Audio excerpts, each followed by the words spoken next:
Ja.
Hello and welcome to the Football Social with Sky Bet. I'm Adam Smith and I'm pleased to say we are live on Soccer M and Football Daily's YouTube channels for our first ever remote Football Social. And it's a big one, Der Klassiker, Borussia Dortmund against Bayern Munich, the team that are second and the team that are top of the Bundesliga. We can't wait. And of course, we are all doing this from the comfort and safety of our own homes. And we advise you all to stay home as well. So a big game calls for some big guests. And I'm pleased to say we have got a massive guest on the show today, making his debut on the Football Social. A man with over 100 appearances for Bayern Munich. His honours include lifting the Bundesliga trophy twice, the DFB Pokal, the DFB Liga Pokal, the FA Cup twice, the League Cup twice, the UEFA Cup twice, the UEFA Super Cup twice, and the Champions League. It is, of course, German football legend Dietmar Hamann. Diddy, thank you very much for joining us. How much are you looking forward to this one? Hi, Adam. Thank you. Yeah, very much. It's only a few games to go. There's 4 points. If Dortmund win today, I think it's game on. I think it brings other teams back into the league as well. So, a lot at stake. And that's why I think it'll be a cracker today. Yeah, hopefully it will be lots of goals to bring you. We've been very lucky this season, a lot of goals on the Football Social. Before we talk more in depth about the game, let's meet our other guests. Next up, a man that hasn't won any of those accolades, but nonetheless, we're delighted he's on the show. Doogie Critchley from Football Daily. Doogie, it's great to be back, isn't it? Yeah, it's absolutely fantastic. We've been looking forward to the Football Social coming back for months now, and it's back with an absolutely massive game. We'll see Dortmund, who come into this in fantastic form. They've won 9 of their last 10 games, scoring 33 goals in the process, try and stop the juggernaut that is Bayern Munich. So it should be an absolute cracker, Smithy. And completing the lineup, it wouldn't be a Football Social without Dave Jackson reminding us just how much of an Arsenal fan he is. He's managed to get, how many shirts are there? 3 Arsenal shirts in vision. Dave, football is back, but tell the viewers about your role, very important role you've got today, and how you want the viewers to get involved in the show, mate. Yes, that's right. I want everyone to get in their questions to me, either in the YouTube stream or at SoccerM at Football Daily via Twitter, and I will get your questions answered by the legends on the panel. And Dave, Arsenal aren't playing, so how come all the Arsenal shirts? Can you explain that? So I've tried to make a bit of a studio behind me. So I've got obviously the legend Ronaldo, obviously legend Bergkamp, and then I've got an old Arsenal shirt. But I put a little poll out on my Instagram. Should I go yellow for kind of Dortmund or red for Munich? And the poll came through back like yellow for Dortmund. So where we're at. There we go. So there's reason. Okay, let's get talking about the game. Diddy, going to come to you first. You spoke earlier about how exciting the Bundesliga has been. Do you think this game is a must-win game for Borussia Dortmund, bearing in mind the position they are in the league? Yeah, they certainly can't afford to lose. There's still an outside chance, even if they do get a point and stay 4 points behind. But you feel that with only 6 games remaining afterwards, they have to win today to give themselves a chance. They're 4 behind now, so it would reduce the deficit to 1. So, yes, I think they have to win if they want to win the league. But as we've just heard, they're in fantastic form. They played some very good games. Schalke, the first game, 4-0 after the break, beat Wolfsburg 2-0. And they've been missing players. There hasn't been any Sancho, any Can, any Witsel. So, I think they've got a very good chance to beat that very, very good Bayern Munich team today. Yeah, and you mentioned the players there, big players they've been missing. Let's have a look at the table. You mentioned the 4-point gap. So here is confirmation of how the Bundesliga stands going into this one. Bayern Munich sitting very pretty indeed. 61 points from 27 games played and a mammoth goal difference there, plus 52. Only 4 points ahead of Dortmund, who they play away from home, of course, today. 57 points and only 3 points behind them, RB Leipzig. And making up the Champions League spaces are Bayer Leverkusen. So, Doogie, it's very tight. Doogie, do you go along with what Diddy's saying there? Think it's a must-win game for Dortmund, bearing in mind the league table? Yeah, for sure. I think with their players missing as well, they'll really want to make a scalp and get revenge from their fixture, the previous fixture at home to Bayern, where Bayern won 4-0 with ease. Sancho had to be substituted before 40 minutes. Obviously, he's not starting the game today. But yeah, Dortmund, with their injury issues, it's going to be really difficult. I think Hansi Flick, since he's taken charge, he's only lost 2 of his first 4 games, and then they've gone 17 games unbeaten in all competitions. So Bayern are just cruising at the moment. It's going to be really difficult for Dortmund. Yeah, you mentioned some of the injury problems they have, so let's get confirmation of the two teams. As we say, kickoff is just moments away, under 5 minutes for kickoff. So let's start by looking at the home team, Dortmund. Berkey in goal, Piszczek, Hummels and Akanji at the back. Then a midfield of Hakimi, Delaney, Dahoud and Guerrero. And then Hazard and Brand in behind that man in form. I'm sure we'll talk for hours about this man and just how exciting he is. Interesting to get Didi's thoughts on Haaland, the danger man for Borussia Dortmund. So Didi, first of all, that is the Dortmund team. What are your thoughts on the Dortmund side that lines up against Bayern today? Well, there was talk in the papers here that Emre Can might be coming into the team for Dahoud, but Dahoud played really well. He's had a rough time in Dortmund, really, since he moved from Gladbach. He's a very talented player, but things haven't really worked out with him or for him. But after that break now, he's really played two very good games, and that's why he keeps his place.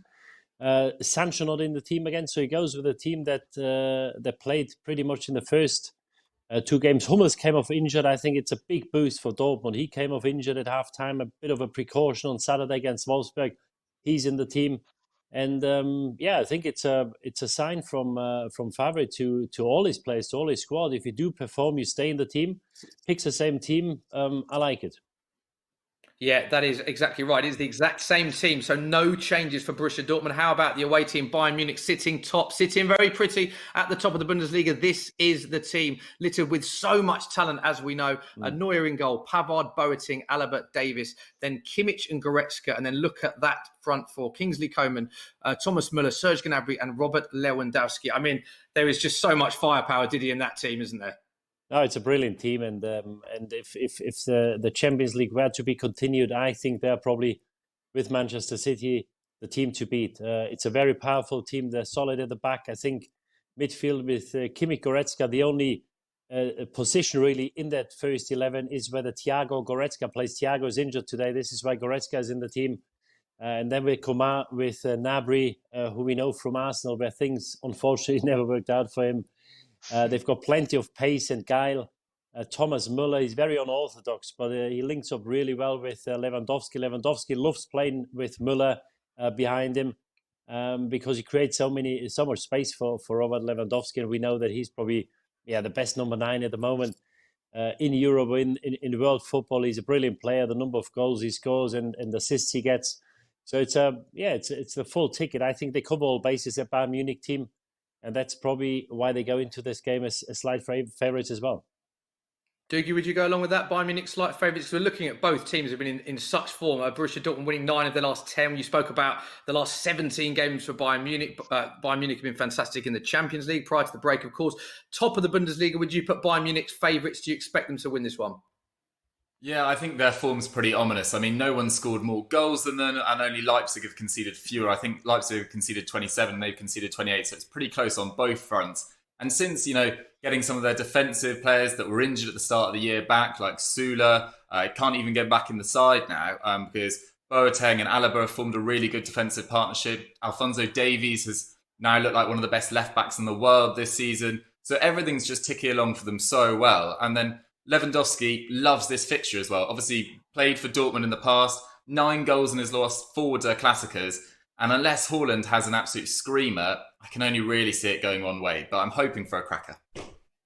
Yeah, it's moments away kick-off. Didi, I want to ask you about German football. Obviously, you're isolating in Germany at the minute, and you're very well placed to answer this question because you were the guest for Sky Deutschland when the German football came back from the break. So we've seen it being covered brilliantly. All eyes are on German football now because it is the only major European football currently playing. Can you just give us an insight into how it was going into the ground and the social distancing and what measures were in place and what you've thought, how well the Bundesliga have handled football coming back in what is a very, very difficult period? We obviously cover the games from the studio, so we're not actually at the ground. There are strict rules and restrictions, how many people. So Sky, we are allowed to have 2 people at the ground, a commentator and an on-field reporter.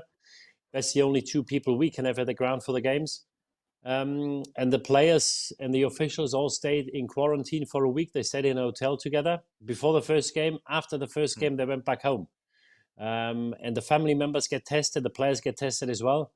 And so far, I don't think we have any more positive cases. So, it's gone very smoothly so far. Yeah, that's really interesting. And can I ask you, Didi, Go on, Dave. Sorry. No, I was going to say, obviously, with that, some of like the reports that we've heard is that that's been very encouraging for like the UK players, right? To see how the German kind of FA have been able to implement the activation of football. Do you think that's quite positive signs for the potential return to the Premier League? Well, I think it's positive signs for everybody, because I think every football league, any league in other sports, even the American leagues, whether it's American football, whether it's hockey, whether it's baseball, basketball, I think they all look at the German model at the moment. But I think the politics gave the football the chance to start again, and obviously the numbers we've got, that the newly infected cases, that reproduction rate, all these figures have been declining in Germany for a number of weeks, and that gave politics and the government the chance for the DFL to say, if you put a concept together, we'll have a look at it. And they put a brilliant concept together, over 50 pages, into every little detail. They planned things through, and obviously it's only been a concept, but the way they executed it, the players and the official, I think I've got to say, has to be spot on. Yeah, Didi, we've seen many people have praised how German football have handled it. We watched with real interest, actually. We saw the desanitisation of the footballs. We saw the substitutes 2 meters apart, socially distancing, the face marks on the side. It's been fascinating to watch. What has your thoughts been about the lack of atmosphere? Obviously, of course, fans aren't allowed in the stadium, which we totally understand. But this is a game famous for a huge atmosphere. I mean, the yellow wall at Dortmund in a match like this would usually be bouncing, wouldn't it? How have you found the sort of empty stadiums, and is there anything you think can be done differently to counteract the fact that these stadiums are empty and there is no atmosphere?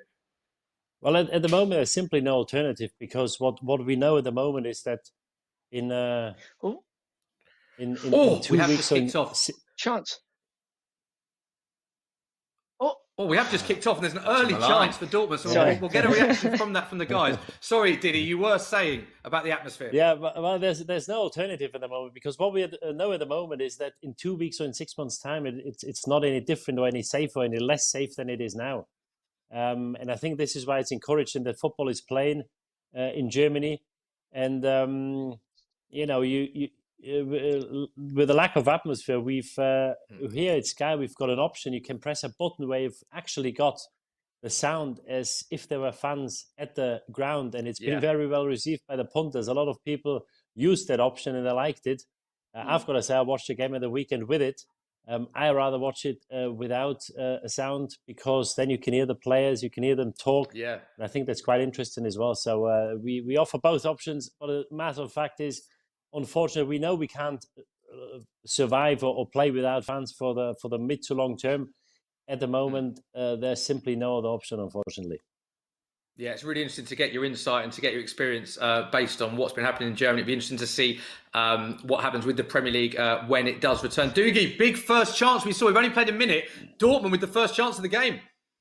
Yeah, absolutely thrilling start. So both sides have really gone for it so far. And we saw Bayern try and put Dortmund under a lot of pressure.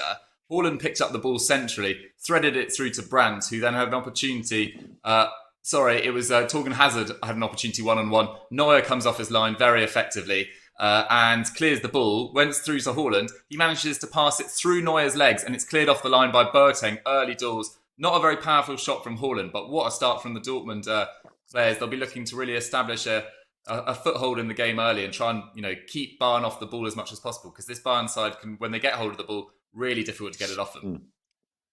Yeah, I think Spurs and Chelsea fans know just how devastating Bayern Munich can be on the ball this season, but it's good to see that it's a big first chance. Arsenal fan Dave laughing about this. Dave, just remind the viewers that are joining us on the stream, many people are joining us. Of course, we're all doing this remotely from the comfort and safety of our own homes, but we still want the viewers to get involved as possible. So just remind us how they can get involved, and have you got a first question for us?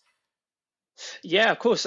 People can get in touch with us in the actual YouTube stream, obviously below us, and then get in touch with us on Twitter at SoccerAM, at Football Daily. I think that just going back to that point with Manuel Neuer, that was like perfect sweeper keeping, right? He come out, he was quick, he kind of knew exactly what he was going to do, and clearly just saved the goal there. So, but do I have a first question? Let me have a quick look.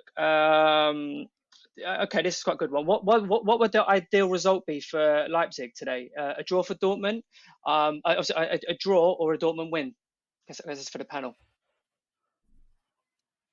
Oh, Well, Doogie, do you want to come in with that one? I would say probably a Dortmund win. I think if Bayern win today, Leipzig are already quite a bit off Dortmund. If Bayern win today, then that's it. Really, game over for Leipzig as well. So I think Leipzig will be hoping for a Dortmund win, although a draw will do them favours as well. But Leipzig's form has been pretty good as well. They absolutely destroyed Mainz on the weekend with a really comprehensive performance. They were absolutely electric in that game. So they're finding form at just the right time as well. And it feels like Bayer Leverkusen can cause a bit of an upset in the latter games of the season as well. They still have to play Bayern. So it's going to be absolutely fascinating how this ends. But I think everyone, for the sake of the sort of spectacle, will be hoping for a Dortmund win today. Yeah. Didi, another point I wanted to ask you about covering German football so extensively as you do over there and being a guest on the first weekend. We're big on stats over here. And I did look at one particularly interesting stat that said that home advantage, the percentage of teams that had won for home teams was slightly less than it was prior to lockdown. So do you think that home advantage goes out the window a little bit now that we don't have fans in the stadium? Have you seen that?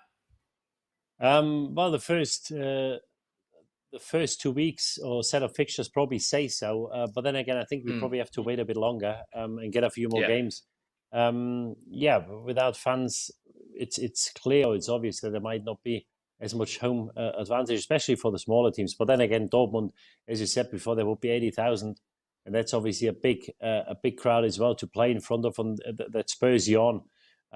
But I think we can only say something about that after we probably played 5, 6, 7 sets of fixtures. But as it stands now, or if we can go on the first 2 weeks, it certainly looks like that the away teams got a few more points than they would do otherwise. Didi, have you ever played in a match behind closed doors or with no fans? And if so, what is that feeling like? Can you give us an insight into what that's like? No, I don't think I have. Obviously, you play pre-season games.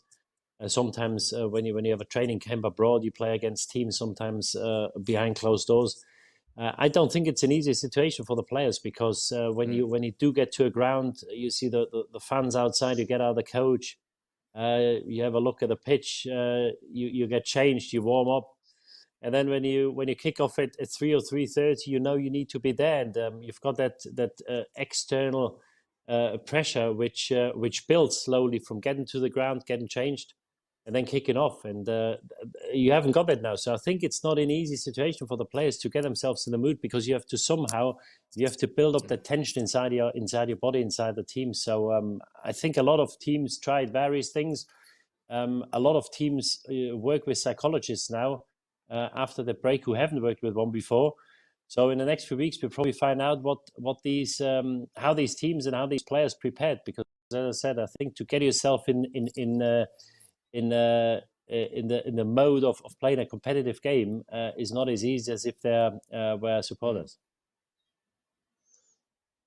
Cool.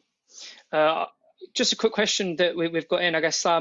See, Jadon Sancho, one of the hottest properties in world football.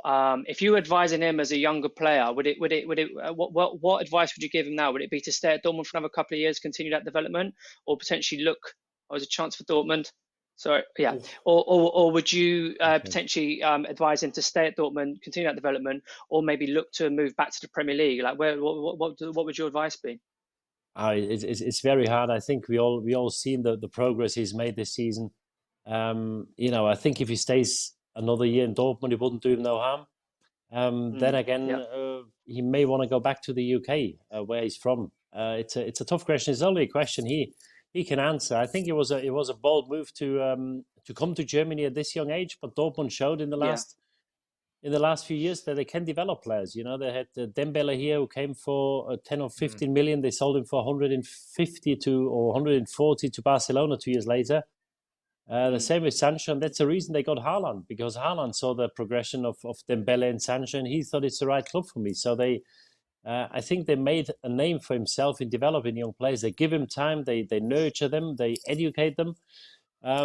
So if I was to be speaking to the player, I'd probably say to him, because obviously you've got a very uncertain times now. You don't know what's happening in the transfer window. You will play in the Champions League next season with Borussia Dortmund. They were unlucky to lose this year against PSG. So I probably say stay another year here, and then you can do whatever you want. I think he can go pretty much wherever he wants. But then again, he may have other ideas. But another year in Dortmund certainly wouldn't do him no harm, I think. Yeah. And Perfect. Didi, from one young talent at Dortmund to another, we've spoken about Jadon Sancho. Let's talk about Haaland.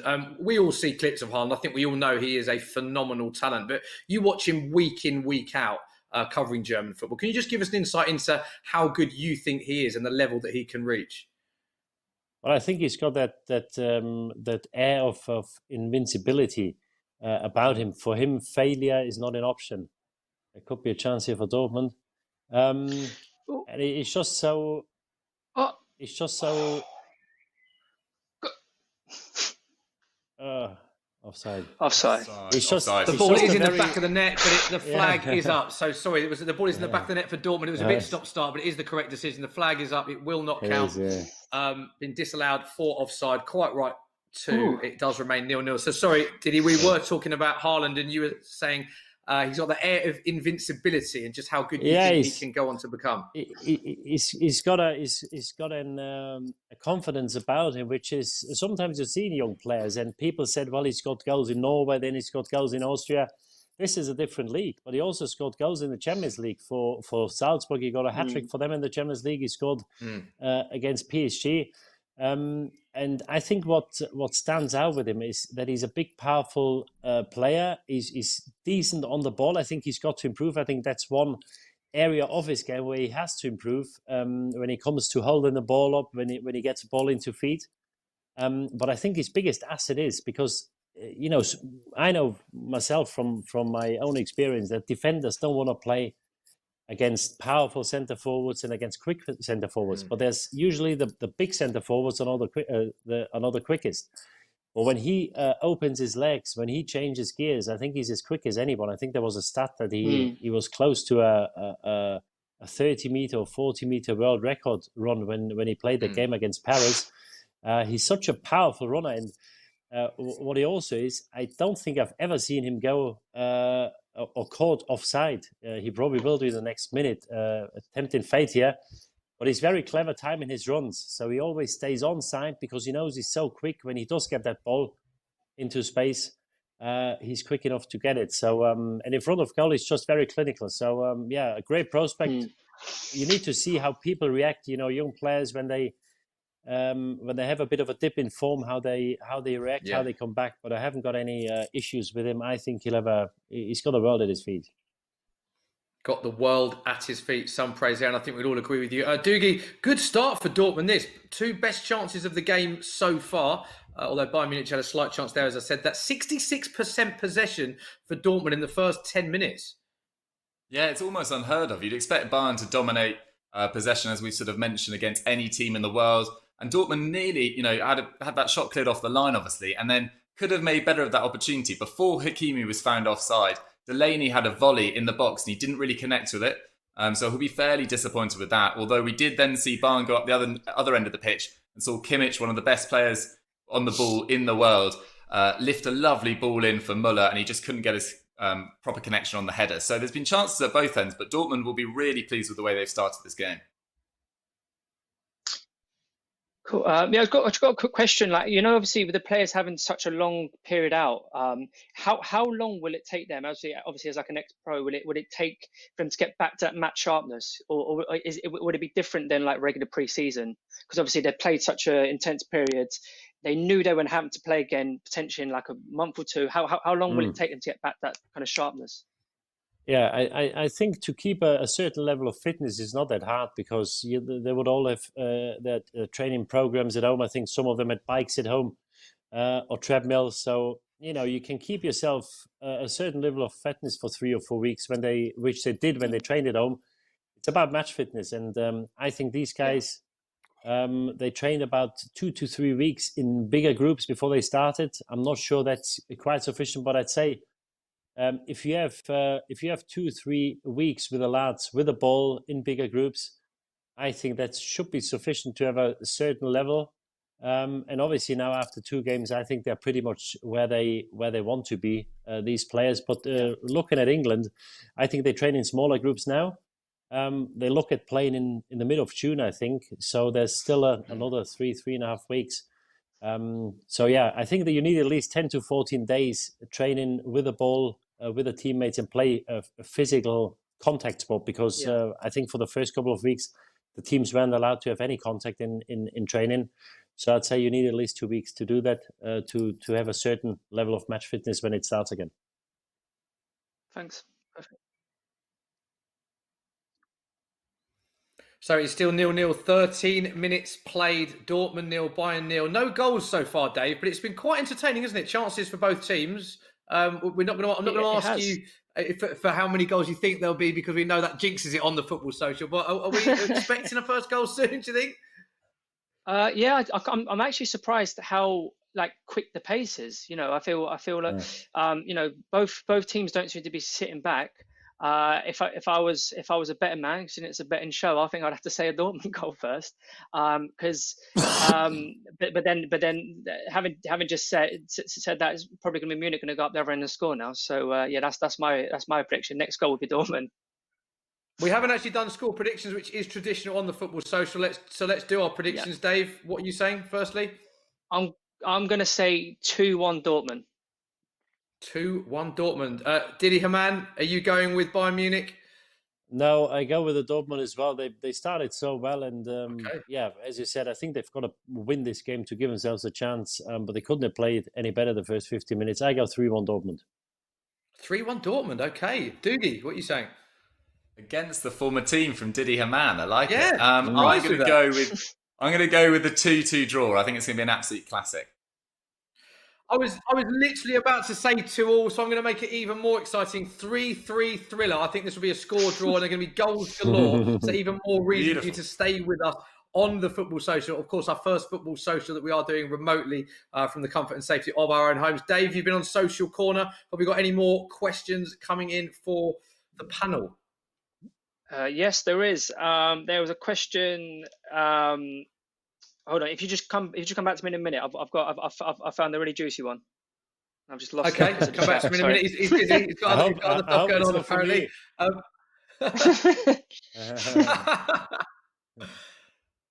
Doogie, since we were talking about the possession, I gave you the possession stat saying it's all Dortmund. Bayern have just been holding the ball up a little bit, and you did say that. It is normal we see Bayern play, that Bayern do tend to dominate possession. I mean, I think back to being at the Champions League game as a Spurs fan, and Bayern Munich definitely dominated possession that night. Yeah, for sure. And we're seeing a lot of, a real sort of a trait of their play in recent weeks has been a lot of their movement going down the left with Gnabry and Alphonso Davies. It's one of the most lethal partnerships in world football this year. Alphonso Davies, I mean, what a sort of start to his career he's had. He's only played about 30 games as a left-back, but he looks already like one of the best players in the world. Obviously, he was a forward with the Vancouver Whitecaps before he joined Bayern Munich, and is still so young as well. So the amount of exciting talent coming through on both sides and throughout Germany at the moment is just outstanding. Yeah, did he? We haven't mentioned Alphonso Davies as well. We saw him have a brilliant game in the Champions League over here. Again, he's someone that you watch more than we do. Can you give us a sort of insight into how good a player he is and how good he can become? Exceptional. Obviously, Bayern Munich had or has David Alaba for the last 10 years. He's been a stalwart. He plays on the left-hand side. He's probably one of the best, if not the best left-backs in the world. Now with injuries, he moved inside. He plays as a left centre-half. And Davies came in as, he was bought as a winger, but also as an option as a left back. And I've got to say, if there was another centre back coming into the team, obviously Alaba is probably the first on the team sheet there now. I think Davies plays better than Alaba did when he did play at left back. He's been, I think he's the quickest player in the Bundesliga. He's great going forward. He doesn't give anything away going backwards. So he's been probably one of the best players, if not the best Bayern Munich players in the last 3 to 4 months. I don't think he missed a minute since Hansi Flick took over. So it shows what a progression he's made, because when he first came from Vancouver, as we heard, people thought, he's a backup, he might get a few minutes and see how it goes. But now you couldn't think of a team when you go to Dortmund or when you play a game in the Champions League, hopefully at some stage later in the season, when the chips are down, you couldn't see a team without Alphonso Davies in the side, and that's what an impression he's made. Yeah, so many breakthrough players, so many exciting young players we are watching in action today. Dave, you said come back to you in a minute. I gave you 2 minutes, mate. What questions have you got? Yeah, it was just actually about the young starlets in like the Bundesliga. Which other young players should we, as I guess Premier League fans, should we be looking out for? So obviously we kind of mentioned Serge. I'm going to mention Serge Gnabry. Obviously Alphonso Davies, etc. Which other chance for Bayern? Oh, chance for Munich off the line. Oh, clear off the line. Big chance for Bayern Munich. First real chance for them in the game, and it's off the line. Doogie, we've seen clearances off the line, both ends. I know, what a start, Smithy. Oh no, it was good work from Thomas Müller on the right-hand side. I can't quite see who had the shot, but then I think it was Lucas Piszczek clearing the ball off the line. So that's one apiece in terms of balls off the line in the first 19 minutes. And it has just been a really open game so far. It's been thrilling to watch. Cool. Sorry, Dave, we interrupted you. Back to you for the question. Yes, basically my question is which... Yeah, sorry, go on. Sorry. Yeah, which young starlet, isn't it? Which young player? Yeah. Just to come back on the chance again, because people were worried first what a standard will be like. But we had stats from the last two sets of fixtures, and in terms of intensity, distance covered challenges, it wasn't too much different. And I think this game shows it as well. I think it's been a brilliant 20 minutes so far, end-to-end stuff. Yeah. And, if anybody's worried when the Premier League was to start again, that the standard won't be much good, I think they should be watching some of these games because we had some brilliant games so far. Coming back to the question, exactly. You mentioned a couple of Alphonso Davies and Gnabry. I'm not sure whether he's classed a young player. Still, he must be in his 23, 24, I'd say. Obviously, Jadon Sancho is probably one of the hottest properties, but the player that stands out for me at the moment in Germany is Kai Havertz from Leverkusen. He's playing up top at the moment because they have a couple of injuries. Very versatile player. He reminds me of a young Michael Ballack. I said this months or years ago. He's just a brilliant player. He's so flexible. He's tall. He can hold the ball up. He's physical. He's technically he's very gifted. He's perfect. He knows where the goal is. A brilliant finisher, as he showed in the first two games after the break again. And his best position, as I said, at the moment he plays up top, I'd say like a number 10 or number 8, attacking midfielder. He's got that air of arrogance about him in a nice way, which I think you need to have. Hardly ever gives the ball away. I'd say Kai Havertz is probably the player I like to watch the most. And he's probably a player which will be on the radar of quite a few Premier League clubs. Yeah, so that's what I was going to say. How long do you think it'll be before like Bayern decide to pick him up and staff him up? Yeah, there's talk about it, and obviously they want Leroy Sané by the sound of it. What we hear, what we read, Leroy Sané is the first option. They wanna get him. Whether they get both, if possible, I'm not too sure. We did an interview with Havertz on Saturday. He didn't say it, but to me, it hinted pretty much that he will leave in the summer. But then again, I think he could pick his club similar to Jadon Sancho. I think the Spanish giants, the Premier League teams, Bayern Munich, I think these two players can pick the next club, and it just depends what he wants to do. But Bayern Munich is certainly in the market, and they're keen on him as well. Diddy, can I just pick up on that? You said that you'd spoken to Kai Havertz and a player that you know well, and you think that from conversation you had with him, you think that he may want to leave this summer. Is that what you're alluding to? You think that if a big club come in from that, could be possible? Yeah, it was an interview we actually did. I didn't do it. We didn't do it from the studio. We had our on-field reporter there on Saturday when they beat Gladbach 3-1, their Champions League opponents. And the question was, what's happening in the summer? And he said, well, we've got important games. We want to get in the Champions League.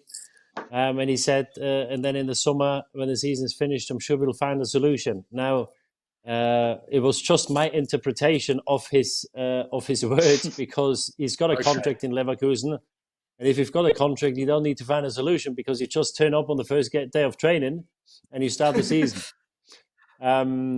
And as I said, it's my interpretation. He didn't say anything. He tried to be very diplomatic. He's a very bright guy. There was actually there were games 2 or 3 years ago where he finished his A-levels, where he missed games Another chance where he finished 1 or 2 games because he couldn't travel for Champions League games because he was finishing on Europa League games because he finished his A levels. So he's a very smart guy, and as I said, it was just my interpretation of his of his words. So it'll be interesting to see what happens in the summer. Yeah, very interesting to see following that what happens to Kai Havertz in the summer. And as we were talking, another big chance Bayern getting back into this game, Doogie. Yeah, massive chance. It went to Kingsley Coman on the right-hand side of the box, and he gets a lot of power on it, but unfortunately it's straight at Roman Berkey. So he would have hoped to do a bit better with that. And Kingsley Coman will be looking for a big end to the season. His form was sort of picked up after a nasty injury that he picked up in the Champions League in sort of October, November time. But he hasn't really still got a run of games together. It's always injuries affecting him. So he'll hope to a strong end of the season. He started well today, to be fair. Yeah, one thing I want to that I've noticed, I think we've all commented on, is that the fear that a lot of people had with this long break would be the fitness levels, would be the intensity. Dave, this has been real end-to-end stuff, chances. These are two teams that look match fit, that look really competitive, don't they? It's been great to see. No, it's fantastic to watch. Yeah, as I say, kind of like the pace of the game is actually quite surprising, right? It's like I don't know how kind of hot it is at the moment in Dortmund. It's really hot here. To even play at that level while we've got like this like kind of weather as well. I'm really, really surprised. I'm just being told it's only 20 degrees in Dortmund, which is not too bad. But like the actual pace, it's fantastic to watch. It's like, because I think, if I'm being honest, I think there was fears that the intensity wouldn't quite be what it was, and but yeah, this game's basically shown completely the opposite. And a fantastic tackle just gone in from a Dortmund player there. Absolutely full throttle tackle there. No like messing about with any social distance in there. Bush. So fantastic to watch. And Dave, bit of weather knowledge. Why do you say only 20 degrees? How warm do you want it to be? I'm just saying, like here right now. Yeah, come on, Dave. How hot do you want it, Dave? But it's a middle here, of May, as I'm in my bedroom right now. All right. So how I am now, it's 26 degrees I think in London right now. It's absolutely scorching. But I'm not like moaning about the heat. Yeah. Thank you, Diddy. Apologise. Weatherman, very quickly there, Dave. 20 degrees. Any other weather info that you can give us? What the cloud cover is, or when the sun goes down? Yeah, it's anything else you can tell us? The only other tip I've got is that the weather won't last this long in London. Just absolutely no chance. Yeah. So that's the only other bit I've got for us. It's nice. I'm just being told there's partial cloud with outbreaks of sunshine coming through London over the next hour or two. Doogie, this is a new side of Dave. I've not seen this in-depth knowledge of weather from him before. It's certainly different. I mean, normally he's normally throwing crisps on the football social. Today he's just giving the weather. I'm not quite sure what's going on. Yeah, I feel the safest I've ever been because I'm not in the studio with Dave. He can't throw anything at me. But it is 0-0 still, 26 minutes on the clock. It is, of course, Bayern Munich travelling to Borussia Dortmund. Some feisty tackles just gone in. And it is, of course, top of the table against second in the table, 4 points separating them. Bayern Munich 4 points ahead of Borussia Dortmund. It's been a fantastic first half, but no goals so far. Keep your questions coming in. Dave, do you want to just remind the viewers how they can get in touch in the show? Because we've had some good ones so far. And, of course, we'll be name-checking those who do ask a question. Yes, all you have to do is get your questions into the YouTube chat, kind of like below us, or on Twitter @SoccerM, @FootballDaily, and I will get all of the best ones answered and potentially some of the rubbish ones as well. So yeah, get your questions in. Oh, chance for Dortmund. Nothing going on. No. Just a sort of quiet period of the game, but Dortmund's still in attack. Ball down the edge of the box, whipped in. Over the bar. Go behind. No, it won't go behind. Just cleared out. And it's still 0-0, 27 minutes on the clock. A lot of focus on Haaland there. We're just having a replay of that chance. Some strong tackles we've seen, Didi, the last 5 minutes going in. Yeah, yeah, there was a couple on Lewandowski. His Piszczek with a bit of a miscontrol. Yeah. Just gets there. Don't think it's foul play. A bit of a coming together with Lewandowski, who's still on the deck. There will be a few people worried at Bayern Munich. The thing with Lewandowski is I think he picked an injury up just before that Corona outbreak, and he missed a few games. But I think over the 6-7 years he's in Munich, I can't recall any serious injuries. So and this is why they always found it hard to buy a backup, because as a backup of Lewandowski, you hardly get to play because, as I said, he's hardly ever injured. It's phenomenal. The goals he scores, the games he plays, and also the challenges. We see him here. Seems to have a bit of a. He seems to be a bit in pain, but I'm sure he'll carry on. Didi, I was just wondering, you're talking about tough challenges there. I was wondering who in German football reminds you most of yourself in your playing days? I wouldn't say I could look after myself. I wouldn't say I was the hardest player. But obviously you have to look after yourself. We've got a bad boy in Paderborn at the moment, Jasula. He's got already 14 yellow cards in 27 games. And the record is a great name as well. Yeah, Jasula, he plays with a helmet. This is he had a head injury years ago. It's a normal helmet. The way he tackles, he needs a steel helmet or a motorbike helmet.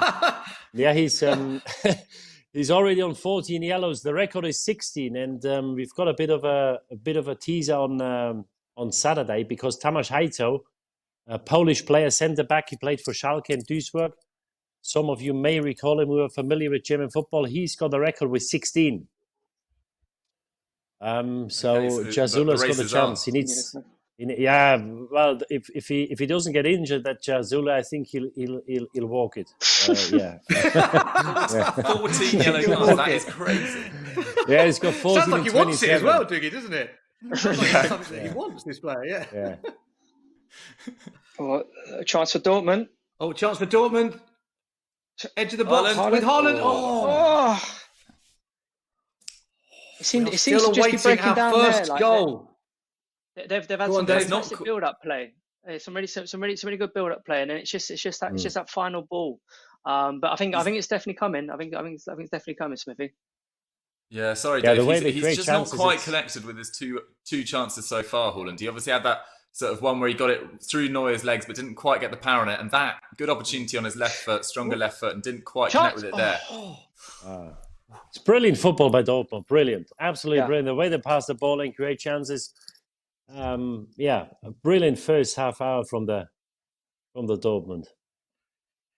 Yeah, and it's behind for another chance for Dortmund. It will be a corner for Dortmund. We're in the 30th minute now, so 15 minutes plus, of course, additional time left in the first half. And another chance for Borussia Dortmund. As I say, no goals so far, but it has really been a game of some strong challenges. Fitness levels have been good, and we've had chances as well. Still in the box now. Dortmund, danger not cleared as it goes behind goal kick. Did he give us I don't know. Do not know. Didi, I was going to ask, obviously you've played in this fixture. What's this fixture like to play in? Has it always been fierce, always been very competitive? Obviously two very successful teams in German football. What was it like to play in?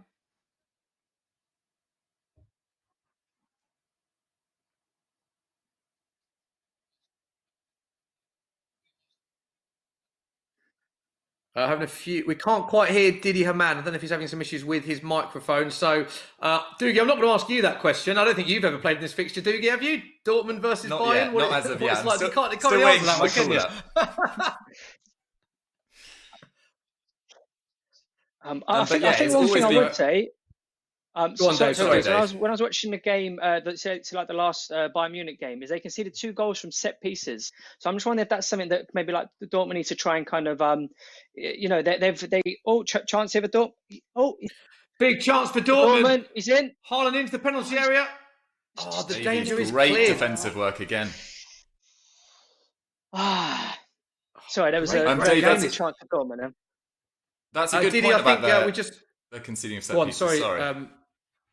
Well, yeah, I was reading the other day. I can't remember exactly the stat on it, but it was the highest percentage of set piece goals that Bayern have ever conceded in a season for like 4 or 5 years this year. And it might be a factor that without Niklas Süle, who's been injured for much of the campaign, who's about 6'5", with David Alaba having to play at centre back, they've lost a bit of height in there. Perhaps that's not quite what's happened. Maybe it's some of their zonal marking or man marking is not quite working at the moment. But I agree with you. Corners, free kicks going to be massive for Dortmund in this game.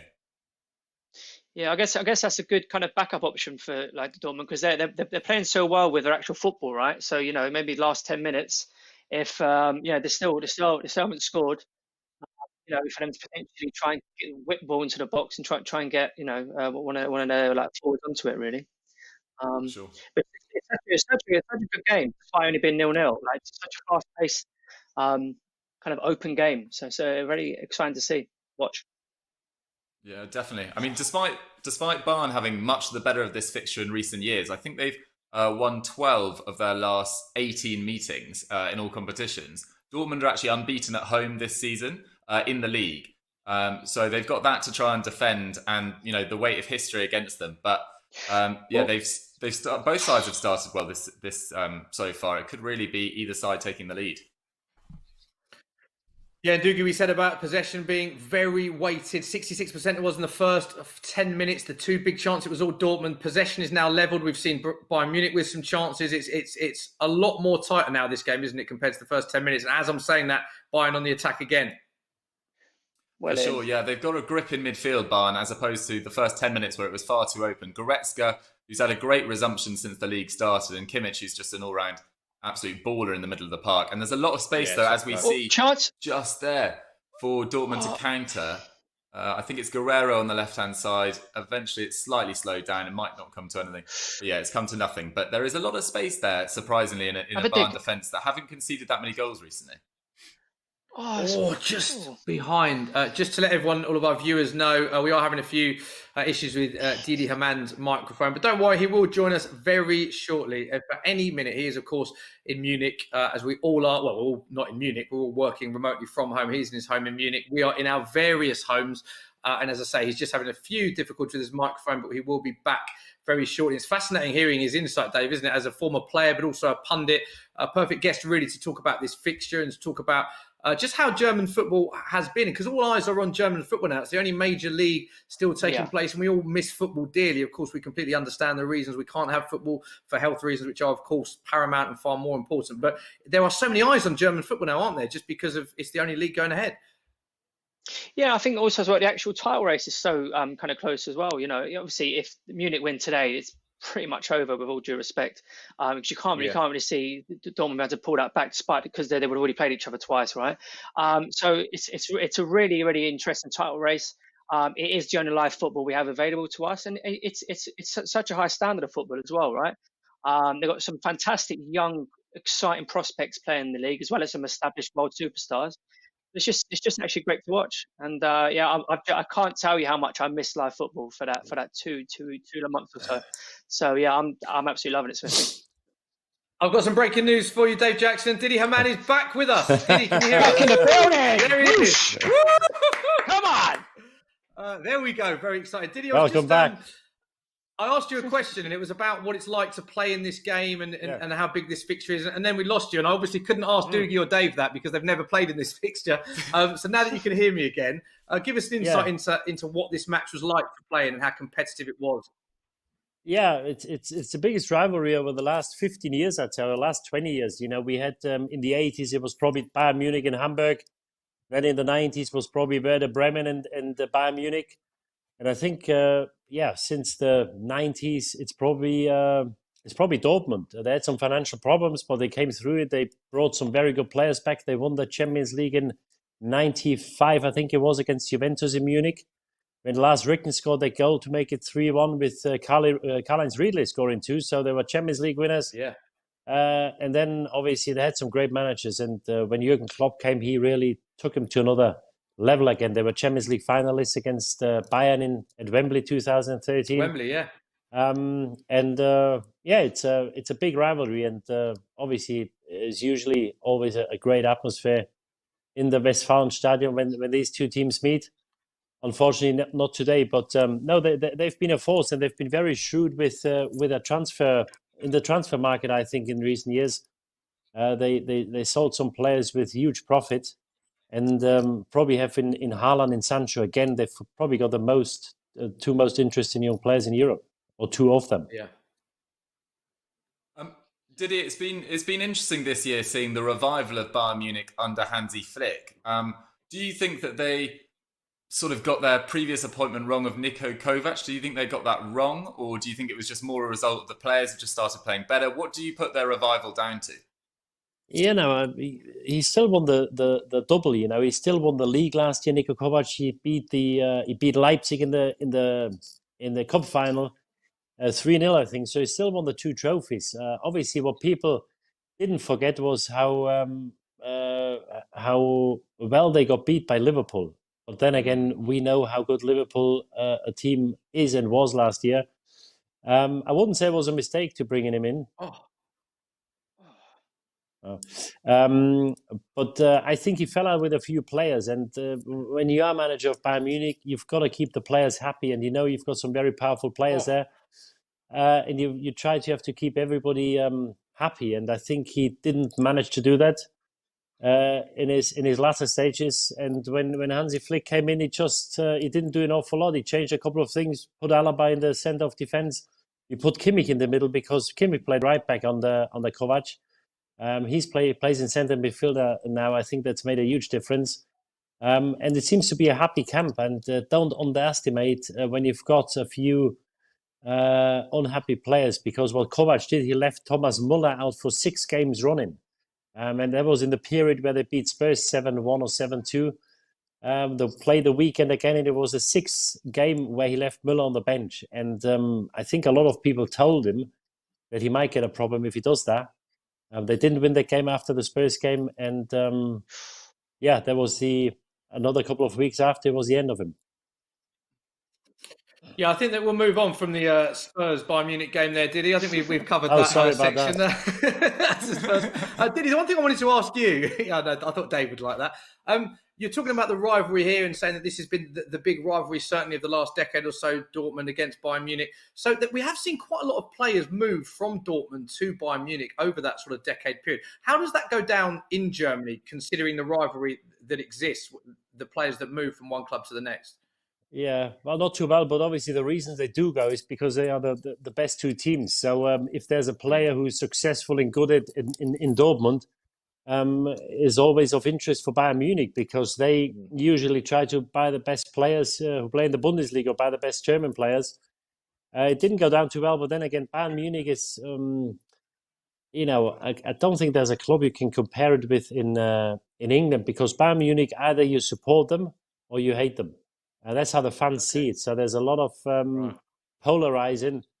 Maybe Man United, but Bayern Munich, if you move to Bayern Munich, it was the same with Manuel Neuer. Manuel Neuer went from Schalke to Bayern Munich, and there were huge protests in Schalke and also in Munich. The Munich fans at first said, we don't want him to come because, he plays for Schalke, who's another, not as big a rival as Dortmund, but also a big rival.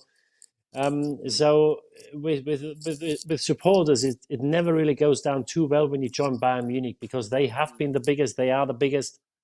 And there's a lot of animosity when players move from whichever club really to Bayern Munich. Yeah, and that Manuel Neuer purchase didn't turn out too badly. Dave, 4 minutes remaining till we get to half time. Do you want to take some more questions? I know that people have been joining us on the stream. Loads of people joining us. Thank you very much for getting involved in the Football Social. First one back for many weeks. What questions have you got for us?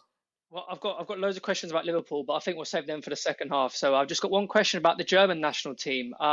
Just kind of like, do you think this kind of young German team is ready to be like contenders again, or do you think they're still maybe one or two players short? Obviously extremely encouraging signs. But yeah. So do you think they'll be contenders again when the Euros comes back in like kind of 2021?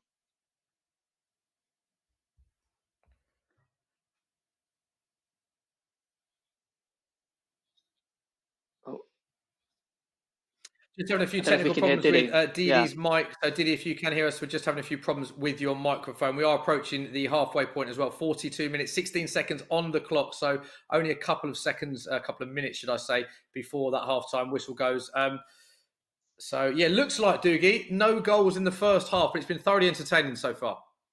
Yeah, it certainly has. I mean, don't let the scoreline fool you. There's been plenty of chances. There's been 2 cleared off the line. There's been some full throttle tackles. And we've seen some players both play. What an exciting goal! What a goal that is! Kimmich with an absolute dink straight into the back of the net. What a goal that is! 42 minutes on the clock. Dietmar Hamann, what a goal we have just seen there from Kimmich. Yeah, he can do that. He scored. I think he scored one. I'm not meant to mention Spurs, but I think he did that against Spurs in London. Thank you, mate. And he's a brilliant player, and he really took responsibilities again, he's got better again since he plays in centre midfield. Oh, Beautiful thing, yeah. Gets the pitch beautiful wedge vision. out, lifts it over. Yeah. Beautiful. this is textbook, isn't it? For any young kids wanting to learn a technique in the garden, that is a textbook chip, isn't it? Keeper off his line, right into the... We're just seeing this super slow-mo there. The technique is phenomenal. I still think he's got to save it, though. Yeah. He gets a good hand to it. I think he's got to do better, the keeper. But yeah, nevertheless, it's a brilliant chip, and obviously it shows you need to have the vision and then also the technical ability to put the ball over Bürki. Their brilliant goal. Wow, there we go. First goal of the match, just as we were talking about 0-0 going into the break. Perfect, like what we did there. Encouraging signs. We got the goal. First goal of the stream. It is 1-0 Bayern Munich, thanks to that Kimmich dink. Lovely dink. And Didi, do you think that's going to make Dortmund change anything now at half-time? Because as you said, it was quite a good half for Dortmund, but does that change the philosophy the team taught completely now that they're 1-0 down? Yeah, I think it will. As you said, I think they've been brilliant in the first half. I think it's very harsh going into half-time 1-0 down. But they've got options on the bench. We might see Sancho straight away or after 10 or 15 minutes in the second half. But I think for the game, if anything, I think it opens it up even more because Dortmund knows they need to win. And I think we see an all-out attack. Maybe not all the second half, but after 60, 65 minutes, if it's still 1-0, I think we see a yellow and black wave coming at the Bayern Munich goal because they will try everything to get at least a goal, if not two. Because in the first half, as I said, I think so far they've been brilliant. Yeah, Dave Jackson. Jadon Sancho, of course, is on the bench. It is moments away from half-time. 14 goals, 16 assists in 25 Bundesliga games. Only Immobile, Werner and Messi have been involved in more goals in Europe's top 5 leagues. He's level with Lewandowski, incidentally. Surely you think we're going to see Jadon Sancho coming on soon, Dave? That was an absolute delightful stat. That was, Smithy, mate. You pulled that one out of your back pocket, didn't you, mate? I think he'll probably get warmed up at half time. And you say from a Dortmund point of view, like this is a must win. Really, they can't afford for Bayern to take all 3 points there. So it's either kind of do or die kind of thing. So yeah, I'd expect to see Jadon on straight after second half. Yeah, we are just awaiting the half-time whistle now. We're into time added on in the first half. That Kimmich goal separates the two teams. It was a good start for Dortmund. We said 66% possession in the first 10 minutes. Evened up both teams with decent chances. But, of course, Dortmund sit 4 points behind Bayern Munich. So, as Dietmar Hamann mentioned, he expects to see a yellow and black surge in the second half if they're to revive this title race. And that is the half-time whistle. So, the whistle has blown. It is Dortmund 0, Bayern Munich 1. So we're going to talk in more detail about all things Borussia Dortmund and Bayern Munich. But do you know what day yesterday was, incidentally? May 25th. Yes, yes, it was. I like what you did there. It was May 25th. And of course, for Liverpool fans, that holds very special memories because yesterday was 15 years ago since that famous night in Istanbul. So we're going to use half-time to get Didi's thoughts on what was an incredible night. Before we do, here's Rafa Benitez talking on Monday Night Football about that night. The first thing I want to ask Rafa is really, this team never played together before that game and never played together after that game, those actual personnel. And the big surprise on the day was Harry Kewell playing. What was your actual thinking in picking that team? Because there's no doubt, I think it was a big surprise to all of us in the dressing room. You know, I had a lot of confidence in Harry because people were criticising him because he was injured all the time. But no, because his quality, he's very good left foot, good in the air, good pace, good ability, good shot. So he could do a lot of good things here. He could hold the ball. And so in this position, that he can give some time to the wingers to go and these things, I think he was a key player. So can I just say, I don't mean that by being disrespectful to him. Yeah, no, I know. What I mean by that is that actually not having Hamann in there and putting Gerrard and Alonso. What was the thinking to go more the idea offensive? was to use, obviously, Xavi and Stevie. So the quality of these two players with this one, that he could hold the ball between the lines and give us some time. And I have a lot of, I raised really high Dietmar Hamann, and obviously he changed the game for us. But the idea was to use two players that he could go forward, he could hold the ball, and he will give us something more. But why in this game then? Because throughout the time, we'd always had two sitting midfield players. Stevie Gerrard a lot had played in the number 10 position. A lot of the time it was Biscan because of injuries to Xavi Alonso and Dietmar Hamann. But we always had two, what we would call sitting players. We had 2 clean sheets against Chelsea in the semi-final. We went to Juventus and kept a clean sheet. It's more... Was it more a case because it was a one-off game and not 2 legs, or you thought you had to? No, obviously maybe... it's a game that you have to win. And again, I would say I have a lot of confidence in Harry Kewell because he could score goals. He would be good in the air. He could pass players. So it's totally different to Stevie. Stevie playing higher, maybe he will be more influential for the midfield, but he will be like a striker, and Stevie will go forward. So it was more the idea to use people that they could go forward and score goals. In the end, it was a mistake, not because Harry, it's because the position of Kaká. And in the end, was killing us between the lines behind because Stevie used to go forward. Didn't you expect that, Rafa, from Kaká? Yeah, but I thought that we could control him with these 2 midfielders. But the problem that if we go forward, we were talking today about Ozil behind the midfielders. So Stevie is a very offensive, and at this time he was a box-to-box player. So this space behind with the 2 centre-backs busy with the strikers, it was difficult to manage, and Xavi is not the quickest in this area. So he's just before you move on, Jamie, so you never played this team before. You announced it 90 minutes before kick-off. Jamie, what was the genuine reaction amongst the players? There was something I wanted to ask you, Rafa, because you spoke to Stevie the night before the game and told him his position was different. And I was rooming with Stevie, so he spoke to me. So, did you speak to Harry Kewell and tell him before the game he was playing, or did you actually? Because normally I don't remember. Yeah, maybe because you know that you didn't tell him. No, but we told Stevie. So as soon as Stevie was playing deep, I knew Didi wasn't playing. I didn't know exactly. No, I think obviously Stevie said Harry Kewell's playing. I'm going deeper, but because maybe it was a shock that Harry Kewell was playing to himself. Is there certain players you speak to before the normally, game? Yeah. I like to talk with players sometimes when I make these decisions, but I don't remember if I was talking with Harry. To be fair. But normally you say, I will play this player. Cara said that I put them in the same room. So when I put the right full back with the right winger, they know that, I want them to talk about the game. So in this case, maybe I was talking with Harry and I was telling him about his position. But mainly, I had a lot of confidence in him because he was a great player. So how did your thinking change then when it went very wrong very quickly? No, we made a mistake, with the first one that we said put the ball high and then we put the ball on the floor and we made a silly foul and then we conceded the first goal.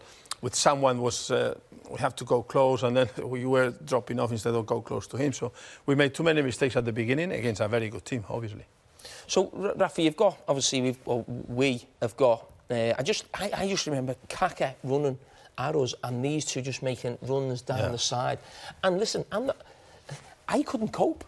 I'm looking at for me. I couldn't cope with them two, or seeing me and Sami Hyypiä together with Kaká. We could not cope, and we needed serious help. If you do that, in the end, what happens is that you have the control maybe here. Still, you don't have the control here, and if they come here, then you cannot control them. If you want to control them, you finish to do that, doing that, and then you are not attacking. So then you have to keep your players here. And then still you have this gap. And this gap was maybe Xavi, but Kaká was a great player, and Xavi is not the quickest. So in the end, we have a big gap here that we're trying to fix in the second half. How long into the first half of that game did you think, I've made a mistake, I need to change this? No, but system-wise. It's easy to say that I made a mistake. I didn't make a mistake, and then you can say, oh no, to play Xavi Alonso and Gerrard, it's not a mistake. The mistake is that for the characteristic of the players, he was going forward and he was coming into this space. So in the end, we had the problem because the quality of the other players and what we did on the pitch. Remember that we have Harry also injured. Yeah, so obviously we should mention that. So there was the injury as well. I think, did Luis Garcia go here and Schmeichel go wide? Yes. So then remember that Schmeichel was not playing too much, so we were a little bit weaker. So then against a very good team, because they were very good, we started in 20 minutes, we were a little bit weaker. Then we have to start making changes, and then I was talking with you before. 3 minutes before the end of the first half, we're losing 2-0. And I was thinking, okay, what I have to say in English to motivate my players, because my English was not amazing. It's not amazing now, so imagine at this time. Then I was writing my notes. I used to do that. And then we conceded the third goal. I said, oh, now then carry on with the message. I always talk about half-time. People always ask me, I'm sure they ask you what happened at half-time. I'll give my version of events where I can remember, then maybe Rafa. I just remember coming in, and you said your English wasn't fantastic. So instead of maybe explaining to a player, he's coming off a half-time, I'm going to make a change, you used to just say shower, if you remember. So he just said Traore, shower. So Jimmy gets changed, goes to shower. The physio was with Finnan in the treatment room. He then comes out and Dave Galley, the physio, said Finnan can't continue. Finnan then goes a bit angry Wait, Rafa, let him Okay, fine. Well, he comes out, Finnan obviously not too happy. He wants to carry on. It's a Champions League final. And then I just think of you and then just saying, Finnan, shower, Traore, out the shower. And basically, so this is going on. We've only got 15 minutes. Yeah, don't forget, this is going on. Dietmar Hamann's outside warming up. He's coming on. Are they the right version, yeah? No, it's similar. Come on then, okay, come on. No, it's simple.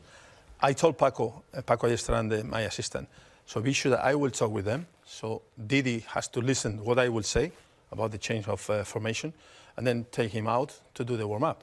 So Didi was there, we were explaining, and I didn't remember that I said Jimmy shower. Then he has to go, and I wanted to play 3 at the back, and Kara will be here. So the reality, we will have... Yeah, so Traore would have been out and Finnan would have been, one of the, So, something like that. No, forget about Traore. That was the idea, with Dietmar Hamann in the middle, obviously. Yeah, okay. So what happened is that then when I finished, I was explaining everything, and I finished, and then I was walking around, and then Dave told me, Finnan cannot play 45 minutes. So he could play, but not 45 minutes. And then I thought, one substitution, that Harry Kewell, the other one will be Hamann, so we are losing 3-0, I cannot change anything. Then quickly I changed, and then I put the Traore. Now, what happened when I put Traore on the left? Did they change, Jamie? That's it. That there was... So you can tell this was a really organised half-time, wasn't it? 3-0 down. No, but everything was in my head. I'm talking with Paco, said, be sure that Didi do a proper warm-up, but I want to explain the way that we will play to have more control over Kaká. That will be, in theory, he will be here. So with Didi, that is more a holding midfielder, we'll have more control. That was fine. There we go. Fascinating insight there on Monday Night Football. Jamie Carragher talking with Rafa, of course. Didi, so much I want to ask you about that. What was such a famous night, of course, for... It's one of those games, I think, that we all remember where we were when we were watching it. Liverpool 3-0 down at half-time, you coming on at half-time, and then the rest, of course, is history. First question I want to ask you, really, what was your reaction about not starting? Because many people were very surprised that you weren't starting that match. Yeah, I was a bit disappointed because as a player, you get a feeling, leading up to the game, whether you play or not. And I was pretty confident and certain I play because I'm not sure we played a game with Xabi Alonso and Steven Gerrard in the middle in the Champions League this season because I always felt Stevie was at his most potent and at his best when you gave him less defensive responsibility. So most games in the Champions League, he would have played on the right-hand side where he had pretty much a free role, or he played as a second forward. I was disappointed. But then again, we worked so hard as a group, and there were players in the 25-player traveling party who played a part to get us to Istanbul, who weren't even on the bench. So, it's a team sport. You've got to support the teammates. And the manager had his ideas. That's why he picked the team he did pick. And I was disappointed, but at the same time, when you play a team game, you've got to realize that it's not about yourself; it's about everybody. And I supported the lads. And the other thing is, you have to be in the right frame of mind because there could be an injury in the warm up.